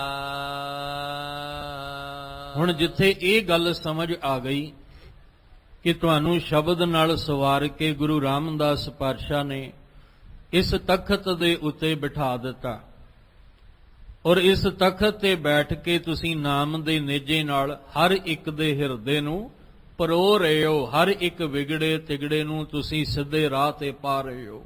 ਦੂਜੀ ਗੱਲ ਕਹਿੰਦੇ ਭਵ ਜਲ ਸਾਇਰ, ਸਾਇਰ ਦਾ ਅਰਥ ਸਮੁੰਦਰ ਹੁੰਦਾ ਹੈ। ਇਹ ਜਿਹੜਾ ਸੰਸਾਰ ਸਮੁੰਦਰ ਹੈ, ਇਹ ਜਿਹੜਾ ਭਵ ਜਲ ਹੈ ਇੱਕ ਸਮੁੰਦਰ ਦੀ ਤਰ੍ਹਾਂ ਹੈ। ਹੁਣ ਸਮੁੰਦਰ ਨੂੰ ਪਾਰ ਕਰਨ ਦੇ ਦੋ ਤਰੀਕੇ ਨੇ, ਇੱਕ ਹੈ ਜਹਾਜ਼ ਔਰ ਇੱਕ ਹੈ ਬਹੁਤ ਵੱਡਾ ਸਾਰਾ ਕਿਤੇ ਪੁੱਲ ਬਣ ਜਾਏ, ਜਾਂ ਤੇ ਆਪਾਂ ਪੁੱਲ ਦੇ ਰਾਹੀਂ ਪਾਰ ਹੋਵਾਂਗੇ, ਕਿਉਂਕਿ ਅੱਜ ਦੇ ਸਮੇਂ 'ਚ ਵੇਖੋ ਸਮੁੰਦਰ ਵਿੱਚ ਵੀ ਤੁਹਾਨੂੰ ਪੁੱਲ ਬਣੇ ਨਜ਼ਰ ਆਉਣਗੇ ਜਿੱਥੇ ਸਫ਼ਰ ਕੀਤਾ ਜਾ ਸਕਦਾ ਹੈ। ਬਹੁਤ ਐਸੇ ਸ਼ਹਿਰ ਨੇ ਜਿੱਥੇ ਤਰੱਕੀਆਂ ਹੋ ਚੁੱਕੀਆਂ ਨੇ ਕਿ ਸਮੁੰਦਰ ਦੇ ਵਿੱਚ ਵੀ ਉਹਨਾਂ ਨੇ ਪੁੱਲ ਬਣਾ ਕੇ ਇੱਕ ਥਾਂ ਤੋਂ ਦੂਜੀ ਥਾਂ ਤੇ ਜਾਣ ਦਾ ਸਾਧਨ ਬਣਾ ਦਿੱਤਾ, ਤੇ ਜਾਂ ਫਿਰ ਜਹਾਜ਼ ਵਿੱਚ ਬੇੜੇ ਵਿੱਚ ਬੈਠ ਕੇ ਪਾਰ ਲੰਘਿਆ ਜਾ ਸਕਦਾ ਹੈ ਸਮੁੰਦਰ ਨੂੰ। ਸਾਡੇ ਵਾਸਤੇ ਗੁਰੂ ਸਾਹਿਬ ਜੀਓ ਇਹ ਜਿਹੜਾ ਨਾਮ ਹੈ ਨਾ ਪਰਮੇਸ਼ਵਰ ਦਾ, ਇਹ ਨਾਮ ਹੀ ਸਾਡੇ ਲਈ ਉਹ ਪੁੱਲ ਹੈ, ਔਰ ਇਹ ਨਾਮ ਹੀ ਸਾਡੇ ਵਾਸਤੇ ਜਹਾਜ਼ ਹੈ। ਸਾਨੂੰ ਦੋ ਤਰੀਕੇ ਦੇ ਦਿੱਤੇ ਨੇ ਕਿ ਤੂੰ ਨਾਮ ਦਾ ਅਭਿਆਸ ਕਰ, ਔਰ ਇਸ ਨਾਮ ਦੇ ਪੁੱਲ ਰਾਹੀਂ ਤੂੰ ਭਵਜਲ ਨੂੰ ਪਾਰ ਕਰ ਸਕਦਾ ਹੈ। ਇਹ ਨਾਮ ਦਾ ਬੋਹਿਤ ਜਿਹੜਾ ਜਹਾਜ਼ ਹੈ, ਤੂੰ ਇਸ ਜਹਾਜ਼ ਵਿੱਚ ਸਵਾਰ ਹੋ ਤੇ ਫਿਰ ਤੂੰ ਇਸ ਭਵਜਲ ਵਿੱਚੋਂ ਦੀ ਪਾਰ ਹੋ ਸਕਦਾ ਹੈ। ਜਾਂ ਇਦਾਂ ਕਹਿ ਲਈਏ ਕਿ ਇੱਕ ਪੁੱਲ ਬਣਿਆ, ਉਸ ਪੁੱਲ ਤੱਕ ਪਹੁੰਚਣ ਲਈ ਸਾਨੂੰ ਜਹਾਜ਼ ਵਰਤਣਾ ਪਏਗਾ। ਵਿਚਾਰਾਂ ਤੇ ਬਹੁਤ ਨੇ, ਕਈ ਵਾਰ ਪੁੱਲ ਤੱਕ ਪਹੁੰਚਣ ਲਈ ਵੀ ਜਹਾਜ਼ ਦੀ ਵਰਤੋਂ ਕਰਨੀ ਪੈਂਦੀ ਹੈ। ਜਿਸ ਤਰ੍ਹਾਂ ਉਦਾਹਰਨਾਂ ਬੜੀਆਂ ਦਿੱਤੀਆਂ ਜਾ ਸਕਦੀਆਂ ਸਿਰਫ ਕੇਵਲ ਸਮਝਣ ਲਈ। ਮੰਨ ਲਓ ਅਸੀਂ ਬੜੀ ਲੰਬੀ ਉਡਾਨ ਜਿਹੜੀ ਆ ਉਹ ਭਰਨੀ ਹੈ, ਤੇ ਅਸੀਂ ਕੀ ਕਰਦੇ ਹਾਂ, ਅਸੀਂ ਇੱਕ ਜਹਾਜ਼ ਵਿੱਚ ਬੈਠਦੇ ਹਾਂ, ਦੂਸਰੇ ਸ਼ਹਿਰ ਜਾ ਕੇ ਉਤਰਦੇ ਹਾਂ, ਉੱਥੋਂ ਫਿਰ ਅਸੀਂ ਦੂਸਰਾ ਜਹਾਜ਼ ਬਦਲੀ ਕਰਦੇ ਹਾਂ ਤੇ ਉਹ ਸਿੱਧਾ ਸਾਨੂੰ ਮੰਜ਼ਿਲ ਤੱਕ ਲੈ ਜਾਂਦਾ ਹੈ। ਜਿਹੜਾ ਨਾਮ ਦਾ ਪੁੱਲ ਹੈ ਜਿਹਦੇ ਤੇ ਅਸੀਂ ਪਾਰ ਲੰਘਣਾ ਚੱਲ ਕੇ, ਉੱਥੇ ਲਈ ਪਹੁੰਚਣ ਲਈ ਸਾਨੂੰ ਇੱਕ ਜਹਾਜ਼ ਇਸਤੇਮਾਲ ਕਰਨਾ ਪਏਗਾ, ਤੇ ਉਹ ਜਹਾਜ਼ ਕਿਹੜਾ ਹੈ? ਗੁਰ ਜਹਾਜ਼। ਗੁਰੂ ਇੱਕ ਜਹਾਜ਼ ਹੈ, ਖੇਵਟ ਗੁਰੂ ਉਹਦਾ ਮਲਾਹ ਗੁਰੂ ਹੈ, ਤੇ ਗੁਰੂ ਤੋਂ ਬਿਨਾਂ ਉਸ ਪੁੱਲ ਤੱਕ ਪਹੁੰਚੇ। ਅਸੀਂ ਨਾਮ ਦੇ ਪੁੱਲ ਤੇ ਵੀ ਚੱਲਣਾ ਤੇ ਗੁਰੂ ਤੋਂ ਬਿਨਾਂ ਤੇ ਚੱਲਿਆ ਨਹੀਂ ਜਾਣਾ, ਕਿਉਂਕਿ ਗੁਰੂ ਸਾਹਿਬ ਦਾਤਾ ਹੈ ਨਾਮ ਦਾ। ਗੁਰੂ ਸਾਹਿਬ ਨੇ ਨਾਮ ਦਾ ਖਜ਼ਾਨਾ ਸਾਨੂੰ ਬਖਸ਼ਣਾ ਹੈ। ਸਤਿਗੁਰ ਸਿੱਖ ਕੋ ਨਾਮ ਧਨ ਦੇ। ਗੁਰੂ ਸਾਹਿਬ ਆਪਣੇ ਸਿੱਖ ਨੂੰ ਨਾਮ ਦਾ ਖਜ਼ਾਨਾ ਦਿੰਦੇ ਨੇ, ਤੇ ਨਾਮ ਕੀ ਹੈ? ਪੁੱਲ ਹੈ। ਇਹਦਾ ਮਤਲਬ ਪਹਿਲਾਂ ਸਾਨੂੰ ਸਤਿਗੁਰੂ ਦੇ ਜਹਾਜ਼ ਵਿੱਚ ਆ ਕੇ ਸਵਾਰ ਹੋਣਾ ਪੈਣਾ ਹੈ। ਪਹਿਲਾਂ ਸਾਨੂੰ ਗੁਰਦੁਆਰੇ ਆਉਣਾ ਪੈਣਾ ਹੈ। ਗੁਰਦੁਆਰੇ ਵਿੱਚ ਜਹਾਜ਼ ਹੈ, ਮੰਨ ਲਓ ਆਪਾਂ ਬੈਠੇ ਹਾਂ, ਇਸ ਜਹਾਜ਼ ਦਾ ਮਲਾਹ ਕੌਣ ਹੈ? ਧੰਨ ਗੁਰੂ ਗ੍ਰੰਥ ਸਾਹਿਬ ਪਾਤਸ਼ਾਹ। ਅਸੀਂ ਧੰਨ ਗੁਰੂ ਗ੍ਰੰਥ ਸਾਹਿਬ ਪਾਤਸ਼ਾਹ ਜੀ ਦੇ ਕੋਲ ਆ ਕੇ ਇਸ ਜਹਾਜ਼ ਵਿੱਚ ਸਵਾਰ ਹੋ ਕੇ ਉਸ ਨਾਮ ਦੇ ਪੁੱਲ ਤੱਕ ਪਹੁੰਚਣਾ ਹੈ, ਤੇ ਜਿੱਥੇ ਤੱਕ ਪਹੁੰਚਣਾ ਉਹਦਾ ਨਾਮ ਤੇ ਲੈਣਾ ਪਏਗਾ। ਜਿਹੜੀ ਚੀਜ਼ ਸਾਨੂੰ ਚਾਹੀਦੀ ਹੈ ਉਹ ਤੇ ਸਾਨੂੰ ਮੰਗ ਕਰਨੀ ਪਏਗੀ ਨਾ, ਤੇ ਅਸੀਂ ਸਤਿਗੁਰੂ ਕੋਲ ਆ ਕੇ ਮੰਗਣਾ ਕੀ ਹੈ? ਠੀਕ ਹੈ, ਸਾਡੀ ਮੰਗ ਹੋਰ ਹੈ, ਸਾਡੀ ਡਿਮਾਂਡ ਹੋਰ ਹੈ, ਅਸੀਂ ਵੱਖ-ਵੱਖ ਮੰਗਾਂ ਲੈ ਕੇ ਆਏ ਹਾਂ, ਪਰ ਸਭ ਤੋਂ ਵੱਡੀ ਮੰਗ ਕਿਹੜੀ ਹੈ ਸਾਡੀ? ਸਭ ਤੋਂ ਵੱਡੀ ਡਿਮਾਂਡ ਸਾਡੀ ਕਿਹੜੀ ਹੈ? ਦਾਨਾ ਸਿਰ ਦਾਨ, ਨਾਮ ਦਾਨ। ਕਿਉਂਕਿ ਅਸੀਂ ਨਾਮ ਦੇ ਪੁੱਲ ਤੇ ਸਵਾਰ ਹੋ ਕੇ ਭਵਜਲ ਪਾਰ ਕਰਨਾ ਹੈ, ਤੇ ਉਹ ਸਾਨੂੰ ਸਤਿਗੁਰੂ ਕੋਲੋਂ ਮਿਲਣਾ ਹੈ। ਸਤਿਗੁਰੂ ਕੋਲ ਆਵਾਂਗੇ, ਸਤਿਗੁਰੂ ਦਾ ਮੇਲ ਹੋਏਗਾ, ਤੇ ਅਸੀਂ ਬੇਨਤੀ ਕਰਾਂਗੇ, ਨਾਨਕ ਨਾਮ ਮਿਲੇ ਤਾਂ ਜੀਵਾਂ ਤਨ ਮਨ ਥੀਵੇ ਹਰਿਆ। ਸਤਿਗੁਰੂ ਦੇ ਇਸ ਜਹਾਜ਼ ਵਿੱਚ ਆ ਕੇ, ਗੁਰੂ ਦੁਆਰੇ ਆ ਕੇ ਅਸੀਂ ਬੇਨਤੀ ਕਰਾਂਗੇ ਕਿ ਵਿਣ ਤੁਧ ਹੋਰ ਜੇ ਮੰਗਣਾ, ਸਿਰ ਦੁੱਖਾਂ ਕੇ ਦੁੱਖ ਦੇ ਨਾਮ ਸੰਤੋਖੀਆ ਉਤਰੈ ਮਨ ਕੀ ਭੁੱਖ। ਇੱਥੇ ਆ ਕੇ ਸਾਨੂੰ ਬੇਨਤੀ ਕਰਨੀ ਪੈਣੀ ਹੈ, ਵਿਸਰ ਨਹੀਂ ਦਾਤਾਰ ਆਪਣਾ ਨਾਮ ਦੇਹੁ, ਗੁਣ ਗਾਵਾਂ ਦਿਨ ਰਾਤ ਨਾਨਕ ਚਾਉ ਇਹੋ। ਕਿਉਂਕਿ ਨਾਮ ਇੱਕ ਪੁੱਲ ਹੈ ਤੇ ਗੁਰੂ ਇੱਕ ਬੋਹਿਤ ਜਹਾਜ਼ ਹੈ, ਤੇ ਦੋਵਾਂ ਤੋਂ ਬਿਨਾਂ ਸਾਡਾ ਜੀਵਨ ਅਧੂਰਾ ਹੈ। ਗੁਰੂ ਤੋਂ ਬਿਨਾਂ ਵੀ ਤੇ ਪਰਮੇਸ਼ਵਰ ਦੇ ਨਾਮ, ਸੱਚੀ ਬਾਣੀ ਦੇ ਨਾਮ ਦੇ ਅਭਿਆਸ ਤੋਂ ਬਿਨਾਂ ਵੀ ਅਸੀਂ ਅਧੂਰੇ ਹਾਂ। ਸਤਿਗੁਰੂ ਦੀ ਉਸਤਤ ਵਿੱਚ ਭੱਟ ਜੀ ਕਹਿ ਰਹੇ ਨੇ ਕਿ ਗੁਰੂ ਅਰਜਨ ਦੇਵ ਮਹਾਰਾਜ ਭਵਜਲ ਸਾਇਰ ਸੇਤ ਨਾਮ ਹਰੀ ਕਾ ਬੋਹਿ ਥਾ। ਜਿਹੜਾ ਨਾਮ ਹੈ ਨਾ, ਇਹ ਹਰੀ ਕਾ ਬੋਹਿ ਥਾ, ਸਾਡੇ ਵਾਸਤੇ ਜਹਾਜ਼ ਰੂਪ ਹੈ। ਔਰ ਜਿਹੜਾ ਇਹ ਸੇਤ ਕਹਿੰਦੇ ਆ ਪੁੱਲ ਨੂੰ, ਸੇਤ ਵੈਸੇ ਚਿੱਟੇ ਰੰਗ ਨੂੰ ਵੀ ਕਹਿੰਦੇ ਨੇ, ਪਰ ਤੱਤੇ ਨੂੰ ਔਂਕੜ ਲੱਗੀ ਹੋਈ ਹੈ, ਇਹਦਾ ਮਤਲਬ, ਇਹਦਾ ਅਰਥ ਹੈ ਪੁੱਲ। ਜਿਹੜਾ ਇਹ ਸਮੁੰਦਰ ਭਵਜਲ ਦੇ ਰੂਪ ਵਿੱਚ ਹੈ, ਪਾਣੀ ਦਾ ਸਮੁੰਦਰ ਹੋਵੇ ਫਿਰ ਤੇ ਕੰਮ ਹੀ ਸੌਖਾ ਹੈ। ਮਾਇਆ ਧਾਰੀ ਬਣ ਕੇ ਆਪਾਂ ਪਾਰ ਕਰ ਸਕਦੇ ਹਾਂ, ਅਸੀਂ ਮਾਇਆ ਦਈਏ, ਟਿਕਟ ਲਈਏ ਤੇ ਪਾਰ ਹੋ ਸਕਦੇ ਹਾਂ। ਪਰ ਗੱਲ ਇਹ ਵੀ, ਇਹ ਪਾਣੀ ਦਾ ਭਵਜਲ ਸੰਸਾਰ ਸਮੁੰਦਰ ਪਾਣੀ ਦਾ ਨਹੀਂ ਹੈ। ਇਹਦੇ ਵਿੱਚ ਕਈ ਪ੍ਰਕਾਰ ਦੇ ਵਿਕਾਰਾਂ ਦੀ ਲਾਟਾਂ ਬਲਦੀਆਂ ਨੇ, ਔਰ 5 ਮਗਰਮੱਛ ਨੇ ਜਿਹਦੇ ਵਿੱਚੋਂ ਨਿਕਲਣਾ ਬੜਾ ਔਖਾ ਹੈ। ਕਾਮ, ਕ੍ਰੋਧ, ਲੋਭ, ਮੋਹ, ਅਹੰਕਾਰ, ਇਹ ਏਡੇ ਵੱਡੇ ਮਗਰਮੱਛ ਨੇ, ਇਹਨਾਂ ਨੇ ਕਿਸੇ ਨੂੰ ਬਖਸ਼ਿਆ ਹੀ ਨਹੀਂ, ਹਰ ਇੱਕ ਨੂੰ ਨਿਗਲ ਜਾਂਦੇ ਨੇ। ਇਹਦੇ ਵਿੱਚੋਂ ਪਾਰ ਲੰਘਣਾ ਬੜਾ ਔਖਾ ਹੈ, ਤੇ ਉਹ ਗੁਰੂ ਸਾਹਿਬ ਦੇ ਆਸਰੇ, ਨਾਮ ਦਾ ਆਸਰਾ ਲੈ ਕੇ ਹੀ ਇਸ ਭਵਜਲ ਨੂੰ ਪਾਰ ਕੀਤਾ ਜਾ ਸਕਦਾ। ਇਸ ਲਈ ਗੁਰੂ ਸਾਹਿਬ ਤੁਹਾਡੇ ਕੋਲ ਆ ਕੇ ਜਿਹੜਾ ਨਾਮ ਮਿਲਦਾ ਹੈ, ਉਹੀ ਸਾਡੇ ਵਾਸਤੇ ਇੱਕ ਬੋਹਿ ਥਾ, ਇੱਕ ਜਹਾਜ਼ ਦਾ ਰੂਪ ਹੈ, ਸੇਤ, ਔਰ ਇੱਕ ਪੁੱਲ ਦਾ ਰੂਪ ਹੈ, ਜੋ ਅਸੀਂ ਇਸ ਭਵਜਲ ਨੂੰ, ਇਸ ਸੰਸਾਰ ਸਮੁੰਦਰ ਨੂੰ ਪਾਰ ਕਰ ਸਕਦੇ ਹਾਂ। ਤੋ ਸਤਿਗੁਰ ਸੰਹੇਤ ਨਾਮ ਲਾਗ ਜਗ ਉਦਰਿਓ।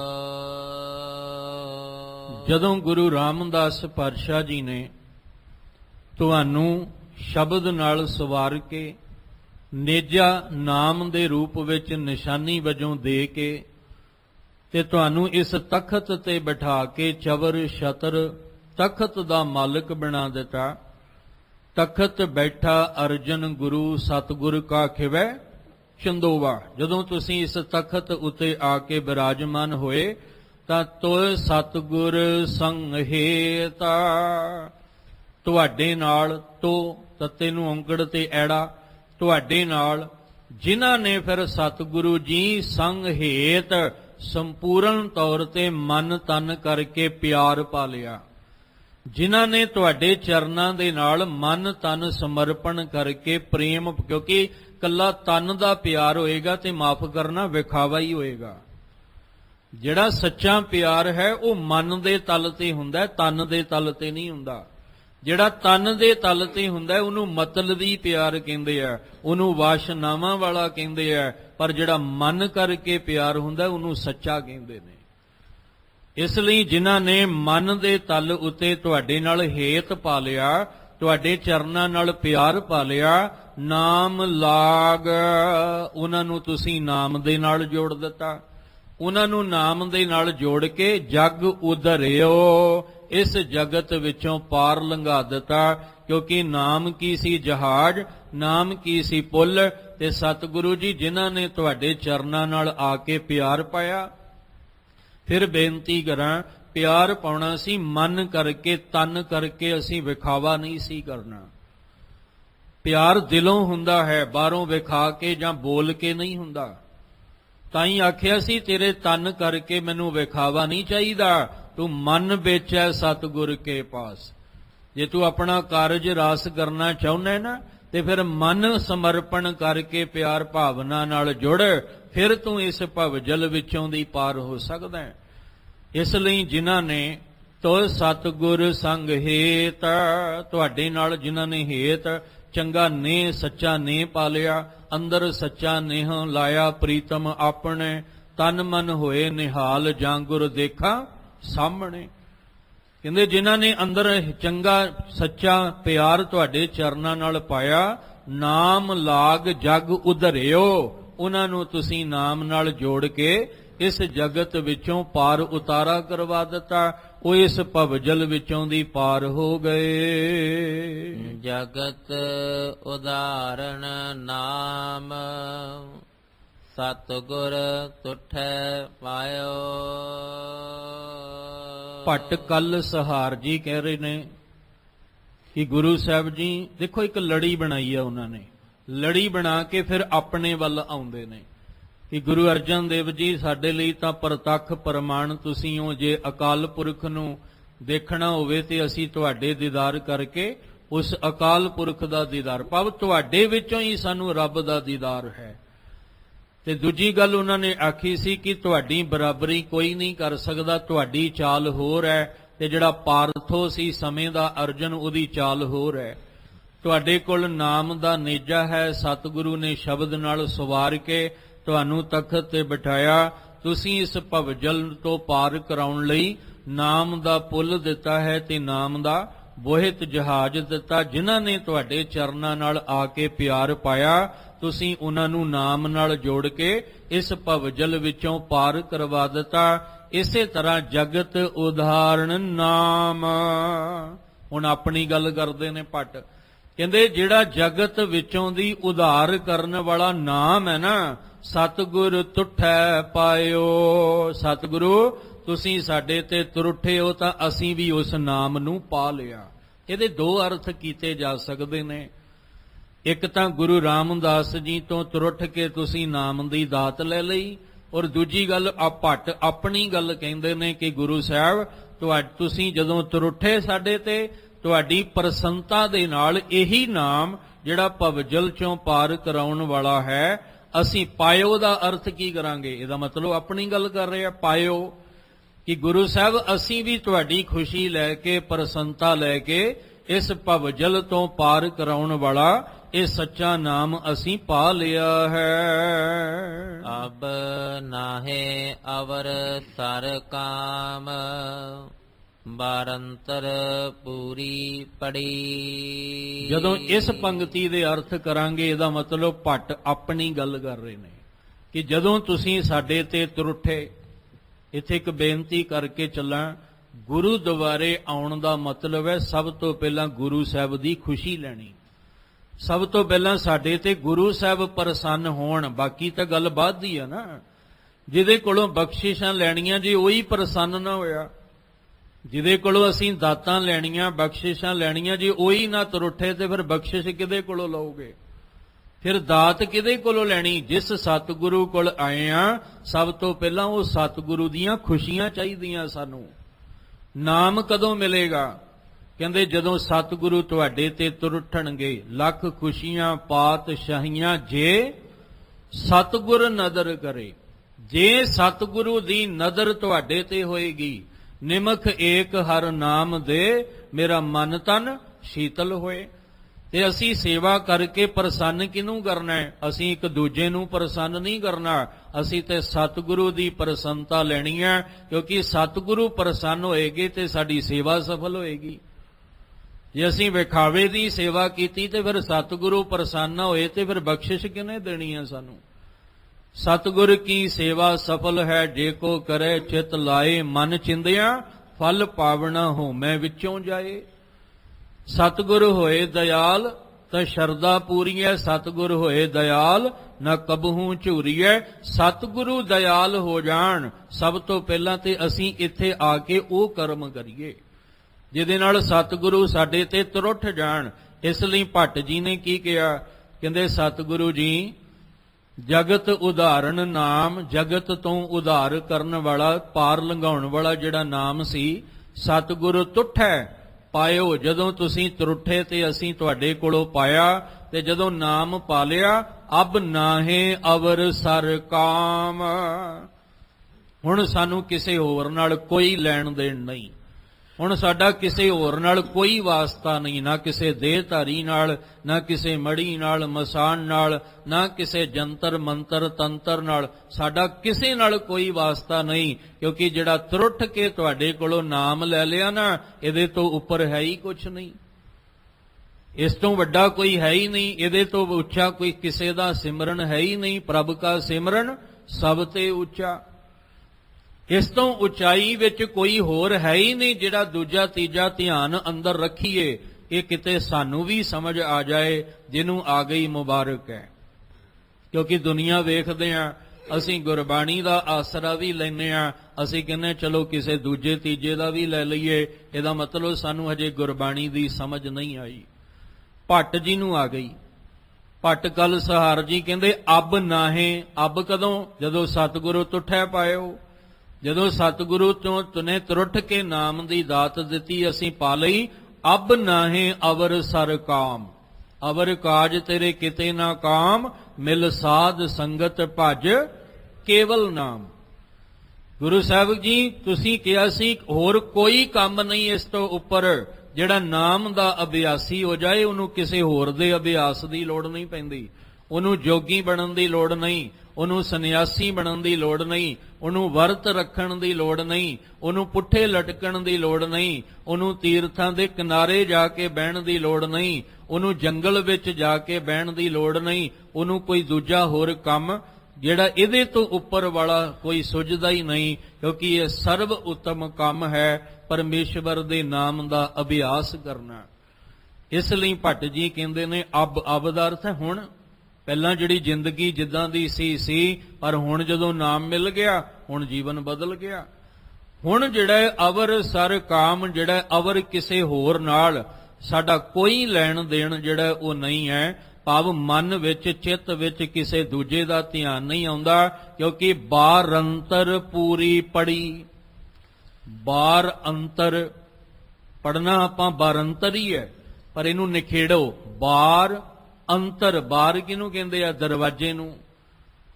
ਬਾਰ ਦਰਵਾਜ਼ੇ ਕਹਿੰਦੇ ਜਦੋਂ ਅਸੀਂ ਤੁਹਾਡੇ ਦਰਵਾਜ਼ੇ ਅੰਦਰ ਆ ਗਏ, ਬਾਰ ਅੰਤਰ, ਜਦੋਂ ਤੁਹਾਡੇ ਦਰ ਦੇ ਅੰਦਰ ਆ ਗਏ ਅਸੀਂ, ਜਦੋਂ ਤੁਹਾਡੇ ਦਰ ਅੰਦਰ ਪ੍ਰਵੇਸ਼ ਕਰ ਲਿਆ। ਪੂਰੀ ਪੜੀ, ਸਾਡੀ ਤਾਂ ਪੂਰੀ ਪੈ ਗਈ, ਸਾਨੂੰ ਕੋਈ ਕੰਮ, ਸਾਡਾ ਮਨ ਦੀ ਕੋਈ ਭਾਵਨਾ ਅਧੂਰੀ ਰਹੀ ਨਹੀਂ ਗਈ। ਸਭੇ ਇੱਛਾ ਪੂਰੀਆਂ, ਜਾਂ ਪਾਇਆ ਅਗਮ ਅਪਾਰਾ, ਸਾਰੀਆਂ ਇੱਛਾਵਾਂ ਪੂਰੀਆਂ ਹੋ ਗਈਆਂ। ਹੁਣ ਕੋਈ ਮੰਗ, ਕੋਈ ਡਿਮਾਂਡ ਰਹੀ ਨਹੀਂ ਗਈ। ਇਸ ਲਈ ਅਸੀਂ ਕਿਸੇ ਦੂਜੇ ਦੇ ਦਰ ਤੇ ਕਿਵੇਂ ਜਾ ਸਕਦੇ ਹਾਂ? ਅਸੀਂ ਕਿਸੇ ਹੋਰ ਦਾ ਆਸਰਾ ਕਿਵੇਂ ਤੱਕ ਸਕਦੇ ਹਾਂ? ਅਸੀਂ ਕਿਸੇ ਹੋਰ ਦੇ ਬੂਹੇ ਅੱਗੇ ਖਲੋ ਕੇ ਕਿਵੇਂ ਮੰਗ ਸਕਦੇ ਹਾਂ? ਜਦੋਂ ਦਾ ਤੁਹਾਡੇ ਦਰ ਅੰਦਰ ਐਂਟਰੀ ਮਿਲ ਗਈ ਸਾਨੂੰ, ਜਦੋਂ ਦੇ ਅਸੀਂ ਤੁਹਾਡੇ ਦਰ ਅੰਦਰ ਆ ਗਏ ਹਾਂ। ਤਾਂ ਹੀ ਇੱਕ ਦਿਨ ਬੇਨਤੀ ਕੀਤੀ ਸੀ, ਇੱਕ ਤਾਂ ਦਰਵਾਜ਼ਾ ਅਸੀਂ ਪਾਰ ਕਰਕੇ ਆ ਗਏ, ਇੱਕ ਦਰਵਾਜ਼ਾ ਹਜੇ ਖੁੱਲਣਾ ਬਾਕੀ ਹੈ। ਧਿਆਨ ਰੱਖਿਓ, ਜਿੰਨਾ ਚਿਰ ਉਹ ਦਰਵਾਜ਼ੇ ਅੰਦਰ ਐਂਟਰੀ ਨਹੀਂ ਨਾ ਮਿਲਣੀ, ਉਨਾ ਚਿਰ ਸਾਡੇ ਮਨ ਦਾ ਭਰਮ ਬਣਿਆ ਰਹਿਣਾ। ਇੱਥੋਂ ਉੱਠ ਕੇ ਕਿਤੇ ਹੋਰ, ਉੱਥੋਂ ਉੱਠ ਕੇ ਕਿਤੇ ਹੋਰ ਚਲੇ ਜਾਾਂਗੇ। ਕਦੀ ਕਿਸੇ ਅੱਗੇ ਸਿਰ ਨਿਵਾਲਿਆ, ਕਦੀ ਕਿਸੇ ਅੱਗੇ ਨਿਵਾਲਿਆ। ਪਰ ਜਿਹਨੂੰ ਇਸ ਦਰਵਾਜ਼ੇ ਅੰਦਰੋਂ ਐਂਟਰੀ ਮਿਲ ਗਈ, ਉਹ ਕਿਸੇ ਦੂਜੇ ਅੱਗੇ ਸਿਰ ਨਹੀਂ ਨਿਵਾਉਂਦਾ। ਉਹ ਤੇ ਫਿਰ ਇਹੀ, ਜਿਹਨੂੰ ਦੇਖੋ ਭਾਈ ਲਹਿਣਾ ਜੀ ਨੂੰ ਐਂਟਰੀ ਮਿਲ ਗਈ ਗੁਰੂ ਨਾਨਕ ਸਾਹਿਬ ਦੇ ਦਰ ਅੰਦਰ। ਉਹ ਕਹਿੰਦੇ ਮੈਂ ਕੀ ਜਾਣਾ ਜੰਮੂ ਦੇ ਇਲਾਕੇ ਵਿੱਚ, ਮੈਂ ਕਿਸੇ ਹੋਰ ਅੱਗੇ ਨਹੀਂ ਸਿਰ ਝੁਕਾਉਣਾ। ਉਹ ਜਿਹੜਾ ਜਥਾ ਬਾਹਰ ਬੈਠਾ ਸੀ ਨਾ ਕਰਤਾਰਪੁਰ, ਭਾਈ ਲਹਿਣਾ ਜੀ ਵਾਪਸ ਆ ਕੇ ਕਹਿੰਦੇ ਭਰਾਵੋ, ਜੋ ਮੈਨੂੰ ਮੇਰੀ ਤਾਂ ਪੂਰੀ ਪੈ ਗਈ, ਮੈਨੂੰ ਜੋ ਮਿਲਣਾ ਸੀ ਉਹ ਮੈਂ ਜਿਹੜੇ ਦਰ ਦੇ ਅੰਦਰ ਗਿਆ ਨਾ, ਉੱਥੋਂ ਜਦੋਂ ਬਾਹਰ ਆਇਆ ਤੇ ਮੇਰੀ ਇੱਛਾ ਕੋਈ ਰਹੀ ਨਹੀਂ ਗਈ, ਬਾਕੀ ਸਾਰੀਆਂ ਇੱਛਾਵਾਂ ਪੂਰੀਆਂ ਹੋ ਗਈਆਂ। ਇਸ ਲਈ ਤੁਸੀਂ ਵੀ ਹੁਣ ਉਸ ਦਰ ਤੇ ਜਾਓ ਜਿਸ ਦਰ ਤੇ ਮੈਂ ਜਾ ਕੇ ਆਇਆ। ਹੁਣ ਉਸ ਦਰ ਤੇ ਜਾਣ ਦੀ ਲੋੜ ਨਹੀਂ ਜਿੰਨਾ ਇੰਨੇ ਚਿਰ ਜਿੱਥੋਂ ਅਸੀਂ ਜਾਂਦੇ ਆ ਰਹੇ ਹਾਂ। ਜਿੱਦਣ ਗੁਰੂ ਅਮਰਦਾਸ ਜੀ ਨੂੰ ਗੁਰੂ ਅੰਗਦ ਦੇਵ ਜੀ ਦੇ ਦਰ ਤੇ ਅੰਦਰ ਐਂਟਰੀ ਮਿਲ ਗਈ, ਬਾਹਰ ਦਰਵਾਜ਼ਾ ਖੁੱਲ ਗਿਆ, ਕਿਵਾੜ, ਉਸ ਦਿਨ ਫਿਰ ਕਿਸੇ ਹੋਰ ਦੇ ਦਰ ਤੇ ਨਹੀਂ ਗਏ। ਉਹ ਇੱਥੋਂ ਤੱਕ ਗੁਰੂ ਕੇ ਸਿੱਖ ਵੀ, ਕੋਈ ਕਿਸੇ ਨੂੰ ਪੂਜਦਾ ਸੀ, ਕੋਈ ਕਿਸੇ ਨੂੰ ਮੰਨਦਾ ਸੀ, ਕੋਈ ਸਖੀ ਸਰਵਰੀਏ ਦਾ ਸੀ, ਕੋਈ ਕਿਸੇ ਪੀਰ ਦਾ ਸੀ, ਕੋਈ ਕਿਸੇ ਦਾ ਸੀ। ਜਿਸ ਦਿਨ ਬਾਬੇ ਨਾਨਕ ਦੇ ਘਰ ਦਾ ਕਿਵਾੜ ਖੁੱਲ ਗਿਆ, ਉਹਨੂੰ ਕਿਸੇ ਹੋਰ ਦੇ ਦਰਵਾਜ਼ੇ ਦੀ ਲੋੜ ਨਹੀਂ ਪਈ। ਉਹ ਇੱਕੋ ਗੱਲ, ਕਿਉਂਕਿ ਇੱਥੇ ਉਹ ਦਰਵਾਜ਼ਾ ਤਾਂ ਖੁੱਲਣਾ ਹੈ ਜਦੋਂ ਅਸੀਂ ਕਵਾਂਗੇ ਸਗਲ ਦਵਾਰ ਕੋ ਛਾੜ ਕੇ ਗਇਓ ਤੁਹਾਰੋ ਦੁਆਰ, ਬਾਹੇ ਗਏ ਕੀ ਲਾਜ ਅਸ ਗੋਬਿੰਦ ਦਾਸ ਤੁਹਾਰ। ਜਦੋਂ ਇੱਥੇ ਆ ਕੇ ਕਹਾਂਗੇ ਦਰ ਮਾਦੇ ਠਾਡੇ ਦਰਬਾਰ, ਤੁਝ ਬਿਨ ਸੁਰਤ ਕਰੈ ਕੋ ਮੇਰੀ ਦਰਸ਼ਨ ਦੀਜੈ, ਖੋਲ ਕਿਵਾਰ। ਇੱਕ ਕਿਵਾਰ ਤੇ ਖੁੱਲਾ ਹੈ, ਉਹ ਤੇ ਹਰ ਵੇਲੇ ਖੁੱਲਾ ਰਹਿੰਦਾ ਹੈ। ਤੁਸੀਂ ਅੱਧੀ ਰਾਤ ਨੂੰ ਵੀ ਆਓਗੇ ਨਾ ਇਸ ਦਰ ਤੇ, ਤਾਂ ਵੀ ਤੁਹਾਨੂੰ ਦਰਵਾਜ਼ਾ ਖੁੱਲਾ ਮਿਲੇਗਾ। ਅੱਧੀ ਰਾਤ ਨੂੰ ਵੀ ਇਸ ਥਾਂ ਤੇ ਤੁਹਾਨੂੰ ਨਾਮ ਬਾਣੀ ਦਾ ਅਭਿਆਸ ਮਿਲੇਗਾ ਚੱਲਦਾ ਹੋਇਆ। ਪਰ ਇੱਕ ਕਿਵਾਰ ਗੁਰੂ ਗ੍ਰੰਥ ਸਾਹਿਬ ਜੀ ਨੇ ਖੋਲਣਾ ਹੈ। ਜਿਸ ਦਿਨ ਗੁਰੂ ਗ੍ਰੰਥ ਸਾਹਿਬ ਜੀ ਨੇ ਆਪਣਾ ਕਿਵਾਰ ਖੋਲ ਦਿੱਤਾ, ਉਹਦੇ ਵਿੱਚ ਸਾਡੀ ਐਂਟਰੀ ਹੋ ਗਈ ਨਾ, ਤੇ ਸਮਝ ਲੈਣਾ ਫਿਰ ਅਸੀਂ ਕਿਸੇ ਹੋਰ ਦੇ ਦਰਵਾਜ਼ੇ ਨਹੀਂ ਜਾਵਾਂਗੇ। ਸਾਡਾ ਕਿਸੇ ਨਾਲ ਹੋਰ ਕੋਈ ਲੈਣ ਦੇਣ ਵਾਸਤਾ ਹੋਵੇਗਾ ਹੀ ਨਹੀਂ ਹੈ, ਕਿਉਂਕਿ ਅਸੀਂ ਤਾਂ ਖਲੋ ਕੇ ਕਿਹਾ ਸੀ ਦਰ ਮਾਦੇ ਠਾਡੇ ਦਰਬਾਰ। ਠਾਂਡੇ ਨਹੀਂ, ਠਾਡੇ ਦਰਬਾਰ। ਠਾਂਡੇ ਤੇ ਠਾਡੇ ਵਿੱਚ ਬੜਾ ਫਰਕ ਜੇ, ਹੈ ਤਾਂ ਸਿਰਫ ਇੱਕ ਬਿੰਦੀ ਹੈ ਨਾ, ਪਰ ਅਰਥ ਬਦਲ ਜਾਣਾ ਹੈ। ਕਹਿੰਦੇ ਤੁਹਾਡੇ ਦਰਵਾਜ਼ੇ ਤੇ ਆ ਕੇ ਖਲੋਤੇ ਹਾਂ, ਦਰਸ਼ਨ ਦੀਜੈ ਖੋਲ ਕਿਵਾਰ। ਆਪਣੀ ਕਿਰਪਾ ਦਾ ਦਰਵਾਜ਼ਾ ਖੋਲੋ ਤੇ ਖੋਲ ਕੇ ਦੀਦਾਰ ਬਖਸ਼ੋ। ਐਸਾ ਦੀਦਾਰ ਬਖਸ਼ੋ ਕਿ ਸਾਨੂੰ ਕਿਸੇ ਹੋਰ ਦੇ ਦੀਦਾਰ ਦੀ ਲੋੜ ਹੀ ਨਾ ਪਵੇ, ਸਾਨੂੰ ਕਿਸੇ ਹੋਰ ਦੇ ਦਰਸ਼ਨਾਂ ਦੀ ਤਾਂਗ ਅੰਦਰ ਰਹਿ ਨਾ ਜਾਏ ਕਿ ਇੱਥੋਂ ਉੱਠ ਕੇ ਕਿਸੇ ਹੋਰ ਦੇ ਅੱਗੇ ਵੀ ਸਿਰ ਨਵਾਉਣਾ ਨਹੀਂ, ਸਵਾਲ ਹੀ ਨਾ ਪੈਦਾ ਹੋਵੇ। ਐਸੀ ਕਿਰਪਾ ਹੀ ਸਾਡੀ ਝੋਲੀ ਵਿੱਚ ਪਾ ਦਿਓ। ਸਾਡਾ ਰੋਜ਼ ਗੁਰੂ ਦੁਆਰੇ ਆਉਣਾ ਇਸ ਤਰ੍ਹਾਂ ਦਾ ਹੋਵੇ ਕਿ ਇੱਥੋਂ ਇੰਨੀ ਝੋਲੀ ਕਿਰਪਾ ਬਖਸ਼ਿਸ਼ ਦੀ ਭਰ ਕੇ ਜਾਈਏ ਕਿ ਜੇ ਸਾਨੂੰ ਰਾਹ ਵਿੱਚ ਕੋਈ ਕਹੇ ਨਾ ਕਿ ਆ ਫਲਾਣੇ ਦੇ ਡੇਰੇ ਚਲੀਏ, ਉੱਥੇ ਬੜੀ ਕਿਰਪਾ ਵਰਤਦੀ ਹੈ, ਤੇ ਅਸੀਂ ਕਹੀਏ ਭਰਾਵਾ ਤੂੰ ਜਾ, ਮੇਰੀ ਤਾਂ ਪੂਰੀ ਪੈ ਗਈ, ਮੇਰੀ ਤਾਂ ਪੂਰੀ ਪੈ ਗਈ। ਜੋ ਮੈਨੂੰ ਮਿਲਣਾ ਸੀ ਉਹ ਤਾਂ ਮੈਨੂੰ ਮਿਲ ਗਿਆ ਗੁਰੂ ਗ੍ਰੰਥ ਸਾਹਿਬ ਜੀ ਦੇ ਦਰ ਤੋਂ, ਮੈਨੂੰ ਕਿਸੇ ਦੇ ਡੇਰੇ ਜਾਣ ਦੀ ਕੀ ਲੋੜ ਹੈ। ਜੇ ਕੋਈ ਕਹੇ ਵੀ ਆ ਫਲਾਣੇ ਦੀ ਪੀਰ ਤੇ ਮੱਥਾ ਟੇਕਣ ਚਲੀਏ, ਅਸੀਂ ਕੀ ਕਹੀਏ? ਅਸੀਂ ਭੱਟ ਜੀ ਵਾਂਗੂ ਇਹ ਗੱਲ ਕਹੀਏ, ਅਬ ਨਾਹੇ ਅਵਰ ਸਰ ਕਾਮ ਬਰੰਤਰ ਪੂਰੀ ਪੜੀ। ਵੀ ਮੇਰੀ ਤਾਂ ਜਦੋਂ ਮੈਂ ਬਾਹਰ ਅੰਤਰ ਗੁਰੂ ਦੇ ਦਰਵਾਜ਼ਿਆਂ ਨੂੰ ਪਾਰ ਕਰਕੇ ਅੰਦਰ ਗਿਆ, ਮੇਰੀ ਤਾਂ ਪੂਰੀ ਪੈ ਗਈ। ਮੇਰੀ ਤਾਂ ਹੁਣ ਮਨ 'ਚ ਭਾਵਨਾ ਹੀ ਕੋਈ ਹੋਰ ਨਹੀਂ ਰਹਿ ਗਈ ਹੈ। ਮੈਨੂੰ ਜੋ ਚਾਹੀਦਾ ਸੀ ਉਹ ਮੈਨੂੰ ਮਿਲ ਗਿਆ। ਮੈਨੂੰ ਕਿਸੇ ਹੋਰ ਦੇ ਦਰਵਾਜ਼ੇ ਜਾਣ ਦੀ ਲੋੜ ਨਹੀਂ, ਕਿਸੇ ਹੋਰ ਦੇ ਬੂਹੇ ਤੇ ਜਾਣ ਦੀ ਜ਼ਰੂਰਤ ਨਹੀਂ। ਇੱਥੋਂ ਇੰਨੀਆਂ, ਕਿਉਂਕਿ ਇੱਕ ਪਾਸੇ ਅਸੀਂ ਕਹਿ ਰਹੇ ਹਾਂ ਕਿ ਸਾਚੇ ਸਾਹਿਬਾ ਕਿਆ ਨਹੀਂ ਘਰ ਤੇਰੇ, ਘਰ ਤਾਂ ਤੇਰੇ ਸਭ ਕੁਝ ਹੈ, ਜਿਸ ਦੇ ਸੋ ਪਾਵੇ। ਸਭ ਕੁਝ ਤਾਂ ਤੇਰੇ ਘਰ ਵਿੱਚ ਹੈ, ਤੇ ਜੇ ਸਭ ਕੁਝ ਇੱਕੋ ਹੀ ਘਰ ਵਿੱਚ ਹੈ, ਫਿਰ ਦੂਜੇ ਦਾ ਘਰ ਕਿਉਂ ਤੱਕਦੇ ਹਾਂ ਆਪਾਂ? ਫਿਰ ਕਿਸੇ ਦੂਜੇ ਦੇ ਘਰ ਦੀ ਇੱਛਾ ਕਿਉਂ ਮਨ 'ਚ ਰੱਖਦੇ ਹਾਂ? ਇਹਦਾ ਮਤਲਬ ਪੂਰੀ ਨਹੀਂ ਪਈ। ਕਿਉਂ ਨਹੀਂ ਪਈ? ਹਜੇ ਦਰਵਾਜ਼ਾ ਹੀ ਨਹੀਂ ਖੁੱਲਾ ਕਿਰਪਾ ਦਾ, ਹਜੇ ਬਾਹਰ ਅੰਤਰ, ਹਜੇ ਅਸੀਂ ਉਸ ਦਰਵਾਜ਼ੇ ਅੰਦਰ ਹੀ ਨਹੀਂ ਗਏ ਹਾਂ। ਜਿਹੜਾ ਅੰਦਰ ਦਰਵਾਜ਼ੇ ਦੇ ਚਲਾ, ਉਹ ਕਿਰਪਾ ਤੋਂ ਬਿਨਾਂ ਨਹੀਂ ਖੁੱਲਣਾ। ਉਹਦੇ ਲਈ ਕਿਰਪਾ ਚਾਹੀਦੀ ਹੈ। ਸੰਗਤ ਵਿੱਚ ਆਓ, ਆ ਕੇ ਬੈਠੋ, ਪਿਆਰ ਭਾਵਨਾ ਨਾਲ ਗੁਰਬਾਣੀ ਕਥਾ ਕੀਰਤਨ ਨਾਲ ਜੁੜ ਜਾਓ। ਕਿਤੇ ਜੁੜਿਆ ਹੋਇਆਂ ਉਸ ਮਾਲਕ ਦੀ ਕਿਰਪਾ ਦਾ ਕਿਵਾੜ ਖੁੱਲ ਜਾਏ ਸਾਡੇ ਵਾਸਤੇ। ਤੇ ਜਦੋਂ ਕਿਵਾੜ ਖੁੱਲ ਗਿਆ, ਫਿਰ ਸੁੱਧ ਦੀ ਸੁੱਧ ਨਹੀਂ ਰਹਿਣੀ, ਬੁੱਧ ਦੀ ਬੁੱਧ ਨਹੀਂ ਰਹਿਣੀ। ਉੱਥੇ ਸਭ ਕੁਝ ਭੁੱਲ ਜਾਏਗਾ। ਉੱਥੇ ਤੇ ਸਿਰਫ ਆਨੰਦ ਹੀ ਆਨੰਦ ਹੈ। ਉੱਥੇ ਤੇ ਸਿਰਫ ਆਨੰਦ ਹੀ ਆਨੰਦ ਦਾ ਰਸ ਮਾਣਨ ਨੂੰ ਮਿਲੇਗਾ। ਉੱਥੇ ਆ ਦੁਨੀਆ ਦੇ ਰਸ ਵੀ ਫਿੱਕੇ ਪੈ ਜਾਣੇ। ਬਾਬਾ ਫਰੀਦ ਸਾਹਿਬ ਕਹਿੰਦੇ, ਮੈਂ ਕਿਹੜੇ ਕਿਹੜੇ ਦਰਵਾਜ਼ੇ ਨਹੀਂ ਗਿਆ, ਮੈਂ ਬਾਰ-ਬਾਰ ਜੰਗਲਾਂ ਦੇ ਦਰਵਾਜ਼ੇ ਖੋਲਦਾ ਰਿਹਾ ਵੀ ਉੱਥੋਂ ਕਿਤੇ ਮਿਲ ਜਾਏਗਾ ਰੱਬ।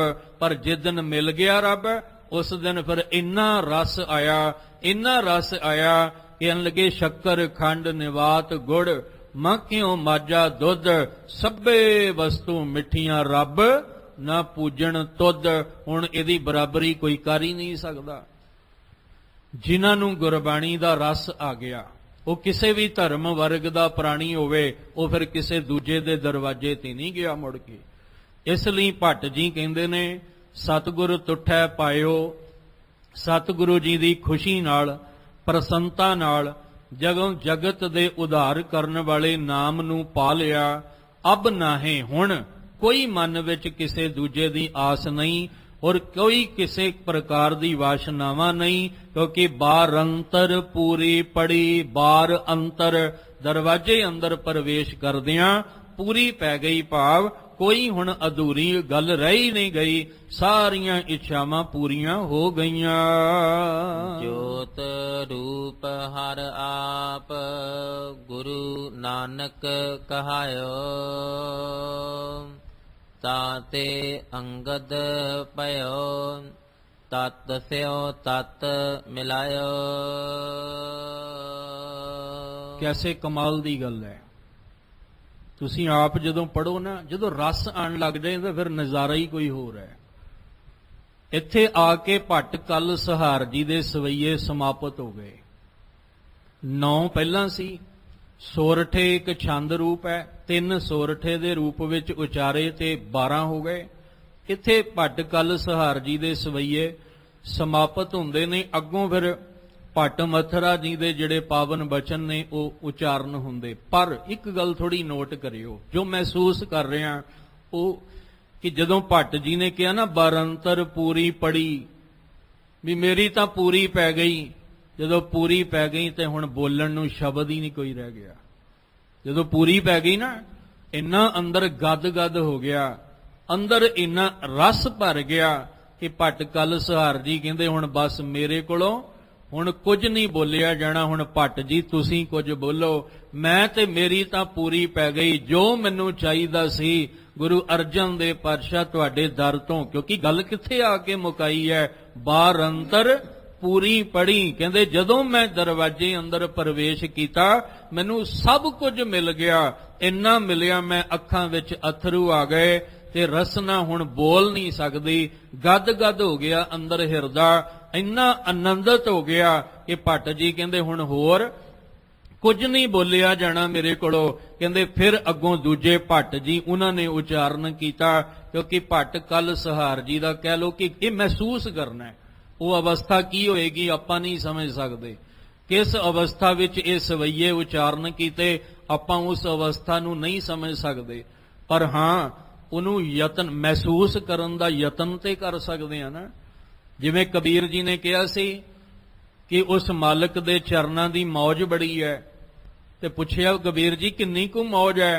ਕਹਿੰਦੇ ਮੈਂ ਦੱਸ ਤਾਂ ਨਹੀਂ ਸਕਦਾ, ਹਾਂ ਤੁਸੀਂ ਆਪ ਚਰਨਾਂ ਵਿੱਚ ਜੁੜ ਕੇ ਵੇਖ ਲਓ, ਤੁਹਾਨੂੰ ਮਹਿਸੂਸ ਹੋਏਗਾ ਕਿ ਉਹਦੇ ਚਰਨਾਂ ਦੀ ਮੌਜ ਕਿੰਨੀ ਕੁ ਹੈ। ਕਹਿੰਦੇ ਕਹਿਬੇ ਕੋਈ ਸ਼ੋਭਾ ਨਹੀਂ ਦੇਖਾ ਹੀ ਪ੍ਰਵਾਨ, ਮੇਰੇ ਨਾਲ ਕੋਲੋਂ ਕਹਿਣ ਨਾਲ ਕੀ ਪਤਾ ਕੁਝ ਘਾਟ ਰਹਿ ਜਾਏ, ਪਰ ਤੁਸੀਂ ਆਪ ਹੀ ਜੁੜ ਕੇ ਵੇਖ ਲਓ ਕਿੰਨੀ ਮੌਜ ਹੈ ਉਹਦੇ ਚਰਨਾਂ ਦੀ।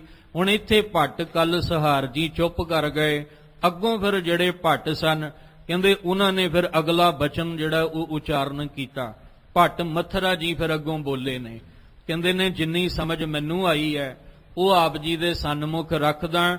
ਜੋਤ ਰੂਪ ਹਰ ਆਪ ਗੁਰੂ ਨਾਨਕ ਕਹਾਇਓ, ਉਹ ਹਰ ਆਪ ਹਰੀ ਅਕਾਲ ਪੁਰਖ ਪਰਮੇਸ਼ਵਰ ਪਰਮਾਤਮਾ ਪਰਮ ਜੋਤ, ਕਿਉਂਕਿ ਇਹ ਸਾਰੀ ਜੋਤ ਕਿੱਥੋਂ ਆਈ ਹੈ?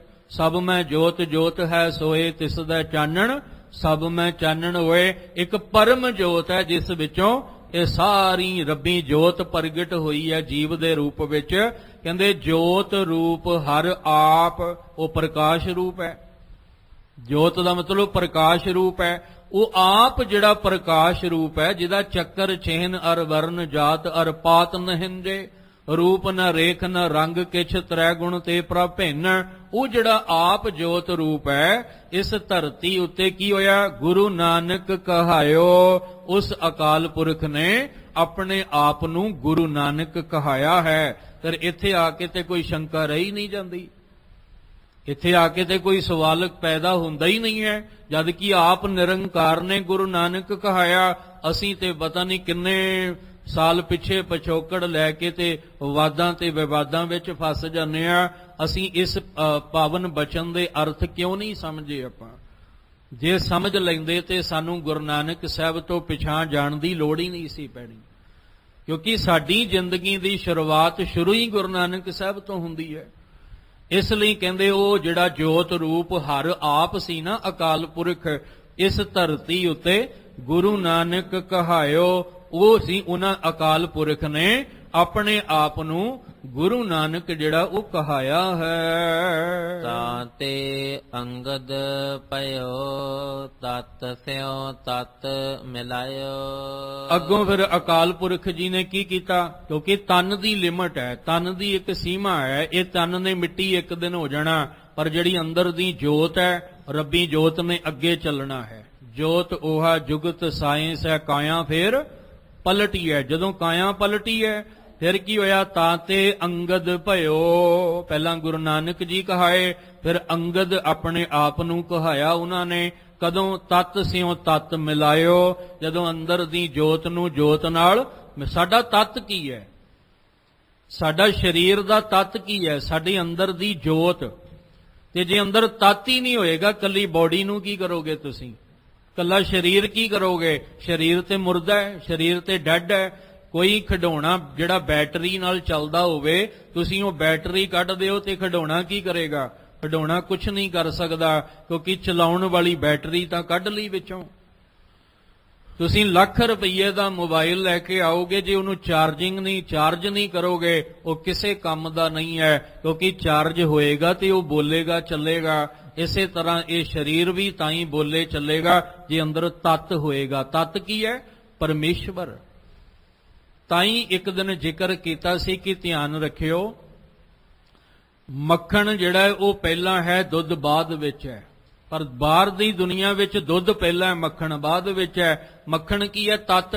ਪਹਿਲਾਂ ਨਿਰੰਕਾਰ ਹੈ ਤੇ ਫਿਰ ਸੰਸਾਰ ਹੈ। ਪਹਿਲੇ ਨਿਰੰਕਾਰ ਫਿਰ ਸੰਸਾਰ ਹੈ। ਕਹਿੰਦੇ ਪਹਿਲਾਂ ਮੱਖਣ ਰੂਪੀ ਤਤ ਹੈ, ਫਿਰ ਸੰਸਾਰ ਰੂਪੀ ਦੁੱਧ ਹੈ। ਪਰ ਦੁਨੀਆ ਦੀ ਨਜ਼ਰ ਦੇ ਵਿੱਚ ਪਹਿਲਾਂ ਦੁੱਧ ਹੈ ਤੇ ਬਾਅਦ ਵਿੱਚ ਮੱਖਣ ਹੈ। ਇਹੀ ਤਾਂ ਉਲਟੀ ਗੰਗ ਵਹਾਈ ਹੈ ਗੁਰੂ ਨਾਨਕ ਸਾਹਿਬ ਨੇ ਕਿ ਤੁਸੀਂ ਸੰਸਾਰ ਨਾਲ ਜੁੜਿਓ, ਤਤ ਨਾਲ ਜੁੜ ਕੇ ਵੇਖੋਗੇ ਤਾਂ ਪਤਾ ਲੱਗੇਗਾ ਪਹਿਲਾਂ ਨਿਰੰਕਾਰ ਹੈ।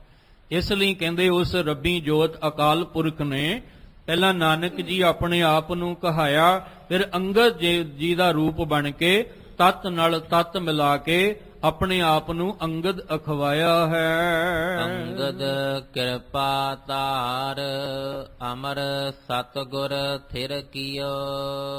ਇਸੇ ਤਰ੍ਹਾਂ ਗੁਰੂ ਅੰਗਦ ਸਾਹਿਬ ਜੀ ਨੇ ਕਿਰਪਾ ਧਾਰ ਕੇ ਆਪਣੇ ਅੰਦਰ ਦਾ ਤਤ ਜਿਹੜਾ ਸੀ ਉਹ ਗੁਰੂ ਅਮਰਦਾਸ ਮਹਾਰਾਜ ਜੀ ਦੇ ਤਤ ਵਿੱਚ ਜੋਤ ਨਾਲ ਜੋਤ ਨੂੰ ਮਿਲਾ ਕੇ ਸਤਿਗੁਰ ਥਿਰ ਕੀਓ, ਉਹਨਾਂ ਨੂੰ ਇਸ ਤਖਤ ਉੱਤੇ ਬਿਠਾ ਦਿੱਤਾ। ਅਮਰਦਾਸ ਅੰਮ੍ਰਿਤ ਛਤਰ ਗੁਰ ਰਾਮਹਿ ਦਿਓ। ਇਸੇ ਤਰ੍ਹਾਂ ਗੁਰੂ ਅਮਰਦਾਸ ਮਹਾਰਾਜ ਜੀ ਨੇ ਜਿਹੜਾ ਅੰਦਰ ਦਾ ਤਤ ਸੀ ਉਹ ਗੁਰੂ ਰਾਮਦਾਸ ਜੀ ਦੇ ਤਤ ਜੋਤ ਨਾਲ ਮਿਲਾ ਕੇ ਉਹਨਾਂ ਨੂੰ ਗੁਰੂ ਰਾਮਦਾਸ ਜੀ ਦਾ ਰੂਪ ਦਿੱਤਾ। ਗੁਰ ਰਾਮਦਾਸ ਦਰਸ਼ਨ ਪਰਸ ਕਹਿ ਮਥੁਰਾ ਅੰਮ੍ਰਿਤ ਬੈਣ। ਭੱਟ ਮਥੁਰਾ ਜੀ ਕਹਿ ਰਹੇ ਨੇ, ਅੰਮ੍ਰਿਤ ਦਾ ਅਰਥ ਹੈ ਮਿੱਠੇ ਪਿਆਰ ਵਾਲੇ ਰਸ ਵਾਲੇ ਬੋਲ।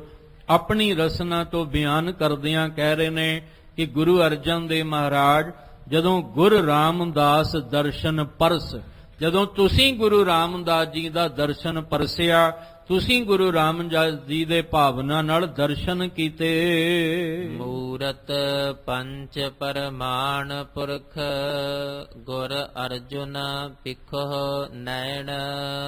ਜਦੋਂ ਤੁਸੀਂ ਗੁਰੂ ਰਾਮਦਾਸ ਜੀ ਦੇ ਚਰਨਾਂ ਨੂੰ ਪਰਸਿਆ, ਤੁਹਾਨੂੰ ਸ਼ਬਦ ਨਾਲ ਸਵਾਰਿਆ, ਤਾਂ ਮੂਰਤ ਪੰਚ ਪਰਮਾਨ, ਪੰਚ ਦੇ ਰੂਪ ਵਿੱਚ ਕਹਿੰਦੇ ਫਿਰ ਤੁਹਾਡੀ ਮੂਰਤ ਗੁਰੂ ਨਾਨਕ ਸਾਹਿਬ ਦੇ ਘਰ ਅਕਾਲ ਪੁਰਖ ਦੇ ਘਰ ਪ੍ਰਮਾਣਿਤ ਹੋ ਗਈ। ਤੁਸੀਂ ਗੁਰੂ ਘਰ ਵਿੱਚ ਪ੍ਰਮਾਣਿਤ ਹੋ ਕੇ ਗੁਰ ਅਰਜਨ ਪਿਖੋ ਨੈਣ, ਗੁਰੂ ਅਰਜਨ ਦੇਵ ਜੀ ਦਾ ਰੂਪ ਬਣ ਗਏ। ਤੇ ਭੱਟ ਜੀ ਕਹਿੰਦੇ ਜੋ ਮੈਂ ਆਪਣੇ ਨੇਤਰਾਂ ਨਾਲ ਵੇਖ ਰਿਹਾ ਨਾ, ਪਿਖੋ ਨੈਣ, ਇਹ ਸਤ ਸੰਗੀ ਜਨੋ, ਗੁਰਮੁਖ ਜਨੋ, ਤੁਸੀਂ ਵੀ ਗੁਰੂ ਅਰਜਨ ਦੇਵ ਪਾਤਸ਼ਾਹ ਨੂੰ ਪ੍ਰਤੱਖ ਹਰੀ ਦਾ ਰੂਪ ਕਰਕੇ ਆਪਣੇ ਮਨ ਦੇ ਨੇਤਰਾਂ ਰਾਹੀਂ ਦੀਦਾਰ ਕਰੋ।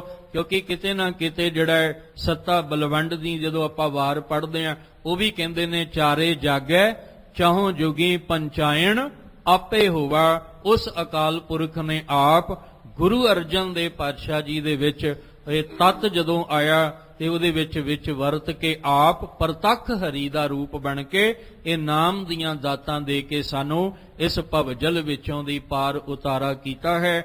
ਐਸੇ ਗੁਰੂ ਦੇ ਦੀਦਾਰ ਆਪਣੇ ਨੇਤਰਾਂ, ਮਨ ਦੇ ਨੇਤਰਾਂ ਰਾਹੀਂ ਜਦੋਂ ਤੁਸੀਂ ਭਾਵਨਾ ਨਾਲ ਕਰੋਗੇ ਤਾਂ ਤੁਹਾਡਾ ਵੀ ਪਾਰ ਉਤਾਰਾ ਇਸ ਭਵਜਲ ਚੋਂ ਹੋ ਜਾਏਗਾ। ਗੁਰੂ ਸਾਹਿਬ ਨੇ ਜੋ ਸਾਨੂੰ ਨਾਮ ਦੀ ਦਾਤ ਦੇਣੀ ਹੈ, ਗੁਰੂ ਗ੍ਰੰਥ ਸਾਹਿਬ ਪਾਤਸ਼ਾਹ ਦੇ ਦਰ ਤੇ ਆ ਕੇ ਜਿਹੜੀ ਅਸੀਂ ਦਾਤ ਦਾਨਾ ਸਿਰ ਦਾਨ ਦੇ ਰੂਪ ਵਿੱਚ ਦਾਤ ਲੈਣੀ ਹੈ, ਉਹਨੂੰ ਭਿਖਾਰੀ ਬਣ ਕੇ ਗੁਰੂ ਸਾਹਿਬ ਦੇ ਦਰ ਦੇ ਮੰਗਤੇ ਬਣ ਕੇ ਭਾਵ ਨਿਵਾਣ ਵਿੱਚ ਨਿਮਰਤਾ ਵਿੱਚ ਆ ਕੇ ਮੰਗ ਲਈਏ, ਕਿਤੇ ਸਾਡਾ ਤੁਹਾਡਾ ਵੀ ਭਲਾ ਹੋ ਜਾਏ, ਸਾਡਾ ਵੀ ਇਸ ਭਵਜਲ ਚੋਂ ਪਾਰ ਉਤਾਰਾ ਹੋ ਜਾਏ। ਉਹ ਮੰਗ ਭਾਵਨਾ ਨਾਲ, ਪਿਆਰ ਨਾਲ ਭਿੱਜ ਕੇ ਆਪਾਂ ਮੰਗਣੀ ਹੈ। ਆਪਣਾ ਨਾਮ ਦੇਹੋ, ਆਪਣਾ ਨਾਮ ਦੇਹੋ,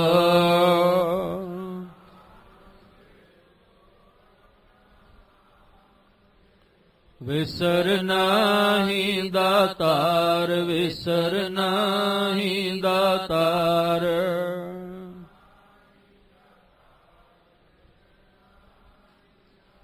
ਆਪਣਾ ਨਾਮ ਦੇਹੋ, ਆਪਣਾ ਨਾਮ ਦੇਹੋ,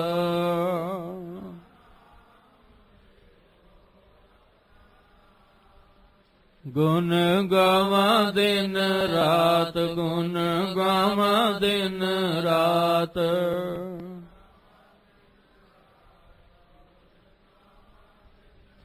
ਨਾਨਕ ਚਾਓਏ ਹੋ, ਨਾਨਕ ਚਾਓਏ ਹੋ।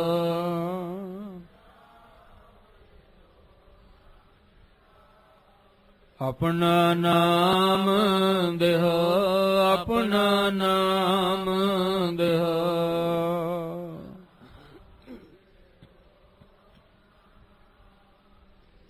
ਸਮਰੱਥ ਸਤਿਗੁਰੂ ਜੀ ਦੇ ਚਰਨਾਂ 'ਚ ਆ ਕੇ ਪਿਆਰ ਭਾਵਨਾ ਨਾਲ ਇਹ ਭਿੱਜ ਕੇ ਨਾਮ ਦੀ ਦਾਤ ਮੰਗੀਏ। ਜੋ ਭੱਟ ਸਾਹਿਬਾਨ ਨੂੰ ਸਮਝ ਆਈ, ਸਾਨੂੰ ਵੀ ਗੁਰੂ ਗ੍ਰੰਥ ਸਾਹਿਬ ਪਾਤਸ਼ਾਹ ਜੀ ਦੀ ਸੋਝੀ ਹੋ ਜਾਏ ਤੇ ਨਾਮ ਦੀਆਂ ਬਖਸ਼ਿਸ਼ਾਂ ਲੈ ਕੇ ਲੋਕ ਸੁਖੀਏ, ਪਰਲੋਕ ਸੁਹੇਲੇ ਨਾਨਕ ਹਰਿ ਪ੍ਰਭ ਆਪੇ ਮਿਲੇ ਜੀਵਨ ਬਣਾ ਸਕੀਏ। ਅੱਜ ਦੀ ਵਿਚਾਰ ਕਰਦਿਆਂ ਬੇਅੰਤ ਭੁੱਲਾਂ ਹੋਈਆਂ ਸਤਿਗੁਰੂ ਬਖਸ਼ ਦੇਣ, ਅੱਗੇ ਤੋਂ ਮਿਹਰ ਭਰਿਆ ਹੱਥ ਰੱਖ ਕੇ ਨਿਵਾਜਣ, ਸਭਨਾਂ ਨੂੰ ਚੜ੍ਹਦੀ ਕਲਾ ਵਾਲਾ ਜੀਵਨ ਬਖਸ਼ਣ, ਬਾਣੀ ਬਾਣੀ ਨਾਲ ਜੋੜੀ ਰੱਖਣ। ਭੱਟ ਜੀ ਦੇ ਪਾਵਨ ਬਚਨ ਆਪਣੇ ਹਿਰਦੇ ਦੇ ਅੰਦਰ ਵਸਾ ਲਈਏ ਜੀ। ਗੁਰ ਰਾਮਦਾਸ ਦਰਸ਼ਨ ਪਰਸ, ਕਹਿ ਮਥੁਰਾ ਅੰਮ੍ਰਿਤ ਬੈਣ। ਮੂਰਤ ਪੰਚ ਪਰਮਾਣ ਪੁਰਖ, ਗੁਰ ਅਰਜੁਨ ਪਿਖੋ ਨੈਣ।